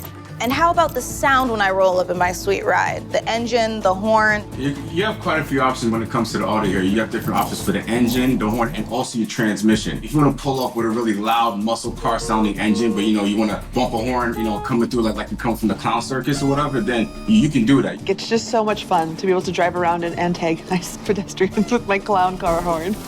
And say I'd want to give my lift a special lift, if you know what I'm saying. Any specialized equipment options? Absolutely. There's nitrous available for your car, so you can get that extra boost to get away from the cops if you're on the run. There's off-road kits because we're in a desert, so there's going to be a lot of driving out there. There's also a towing cable, so you can connect your car to different objects to take them with you wherever you go. You have different upgrade kits that once you fully level them up, it'll unlock a special ability. You can definitely upgrade your car's your speed, performance, durability. You do have the ability there in terms of an upgrade kit for all. Yeah? Oh, I thought someone said something. Oh no, that was just a video. That's all. And each vehicle has a unique upgrade tier. That includes all of our watercrafts. We've got boats, hoverboard, VTOLs, helicopters, all have the same amount of customization choices. Last Did you thing like the on this VTOLs in Saints Row 3? I haven't played Saints Row 3. I just played the Last one. Oh, that's not a good one to start off with. Oh, well, I didn't intend to get into it. It was just free on the Xbox Live. Against Gold. Yeah, Xbox Gold. widely expansive topic, let's talk a little bit about signature abilities. So you know when you're trying to get away from the cops, whoever's chasing you, you have to make very sharp, very specific turns. You can unlock an ability called crap string. So basically, instead of sliding around, you take very small steps around. You can really like corner precisely to help get away from the cops. Yeah, there's also ball and chain. You drag a giant metal ball behind you, which is great when there's pursuit vehicles trying to stop you as you swing it around and knock them from being a threat. My favorite one is ejector seats because it means that you can wingsuit from virtually anywhere so long as you have that unlocked in your car. There's also kneecappers just in case people don't know how to stay in their lanes while you're driving, or if you want an additional boost to keep police from revving into the side of your car. You can just keep hitting the infinite boost button and just keep on going when you finally unlock it. And there's also some story-related ones that you will end up seeing, but we're not quite ready to share that just yet. So you'll have to wait and see what those end up entailing.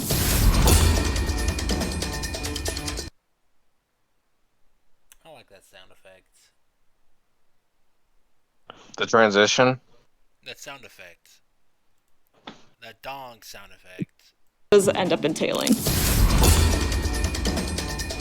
it? Oh, yeah. I forget where I first heard it, but it stuck out. It stuck to me. I feel like it's from a shooter, but whatever. I know what you guys are all thinking.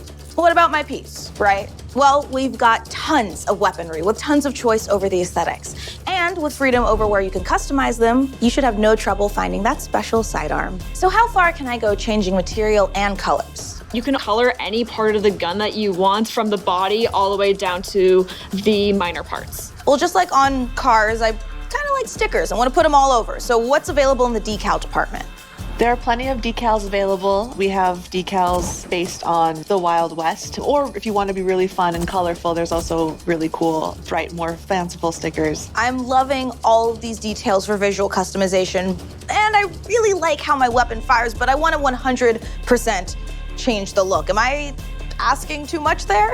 No, you're not asking too much at all. This is actually one of my favorite features in the game because you can actually change how your weapon looks. Like, for example, I know with the rocket launcher, that's one of my favorite ones. You can turn that into a guitar case. There's also another one I really... There's not a lot of virtual mods for some weapons, which is a shame. There's probably going to be some crazy mods on Saints Row when this comes out. enjoy when it comes to the assault rifle. You can turn it to like an umbrella. So if you think back to like the penguin, like back, it's almost like you have like an assault rifle that's an umbrella. Like there's a potato cannon. And I think you can turn one of the melee bat, the spike bat, into a pinata bat. So that's a fun one as well. I really like the cardboard weapons a lot. Those are probably like my favorite ones. We have so many fun gimmicky weapons like that in the game where when you shoot the weapon or you use the weapon, it doesn't necessarily do what you would expect a weapon to do. There's some really, really cool gameplay elements that unlock a lot of weapons that sort of turn the combat on its head. They still haven't really worked on the melee animations. It looks very... I wish wait, go back. What do you mean the melee animation? They fixed that. Animation, what's the word? turn the melee bat, the spike bat, into a pinata bat. So that's a fun one as well. I really like the cardboard weapons a lot. Those are probably like my favorite ones. Like that.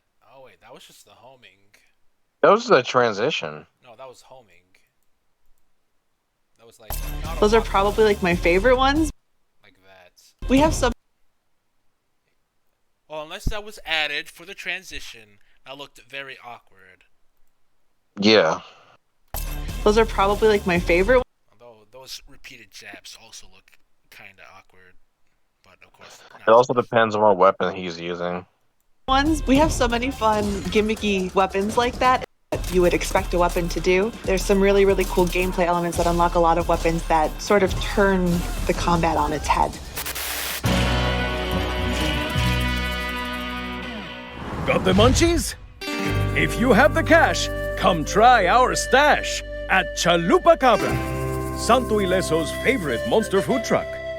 We'll hook you up with hit after hit of farm-fresh, locally sourced product and hard-to-find imported delicacies you won't find at those other food trucks. And we cook custom-made designer dishes to order. Chalupa Cabra, monster food for a monster appetite.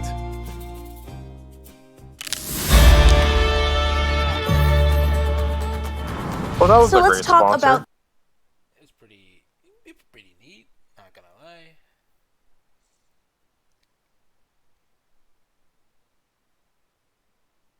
It's like a deserted version of Taco Bell there. Off-branded, I guess. Interesting how I haven't heard of a enchilada chupacabra combination until now, but that's just a thing I just said. I'm hungry. Yeah. The Armory, located at the center of the church, Saints HQ.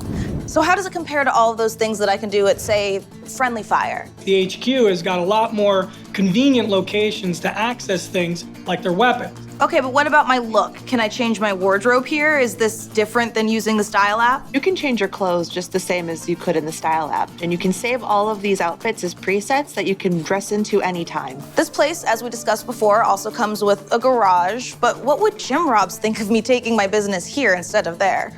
Yeah, so it really becomes this active hub for choices before you go back out and get to work. Yeah, anything that you've purchased from Jim Robs will be available right at HQ. Throughout Saints HQ, you'll find these pedestals where it looks like it just needs a little something.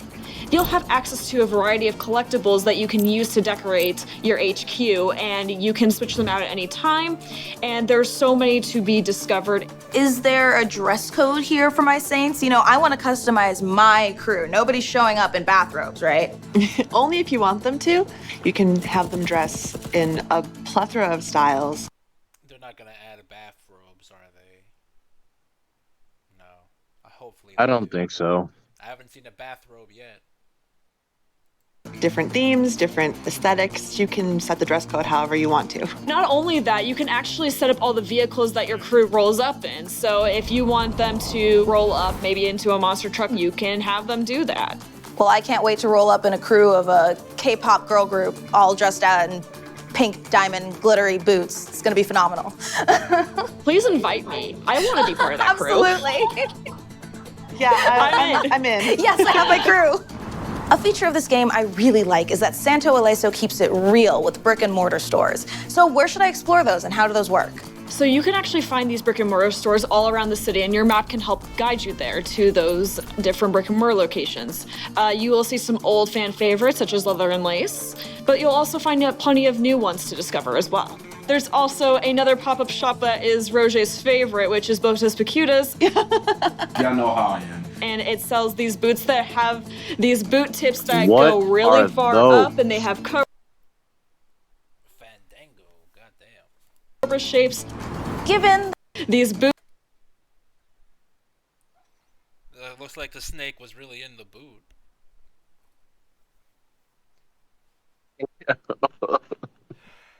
No kidding. Boot tips that go really far up, and they have cobra shapes. Given that this is HQ, it seems like the perfect place to mastermind. I don't know if I'm getting too off topic, but while I have you lovely devs here, what is up with the second floor? So you found the Criminal Empire table, which is the Saints' war map for expanding across the city. Now, Criminal Ventures, the feature accessible here, isn't necessarily customization, but there's a lot of choices to be made. What venture you're gonna build and where you're gonna build it. 14 different locations to expand upon. And as you build across the city, you're gonna shape the city landscape with your choices. We've gone over a lot today, all these customization features, and I know that Saints Row is a huge game. I mean, I saw that map. My God, the amount of hours that we will be spending in this game. But I have to know, over everything, what is you guys' favorite extra or low-key feature we maybe didn't get to talk about today? I love that we don't have anything gender specific. You can hide the nudity in the game, or you can choose not to, and you can choose to block that. I love messing around with the food trucks. I like really personalizing to more of my style. And look at that, you can put the tacos on top of the weenie truck. There's so much to do. Suntans are one of my favorite choices in the skin selections. They always make me laugh.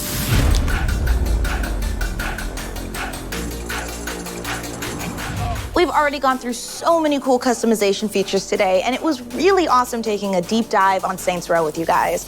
I know you're so hard working on something new, so is there anything we should be on the lookout for as fans? I know everybody wants to dive in and play with these tools, create their perfect boss, but what I can confirm is that something is coming out that will let you do that. Create your own boss, express yourself, and that'll all happen before the game releases on August 23rd.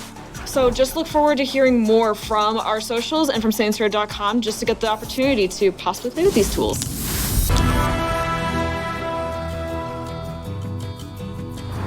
Well, if you're like me, you guys are already packing your bags for Santo Ileso. And you know what? While we're here, I just want to give a huge shout out of thanks to Brian Traficante, Danielle Benthine, Kenzie Lindgren, and Roger Smith for taking me through this weird, wonderful, wild west of customization options in the new Saints Row.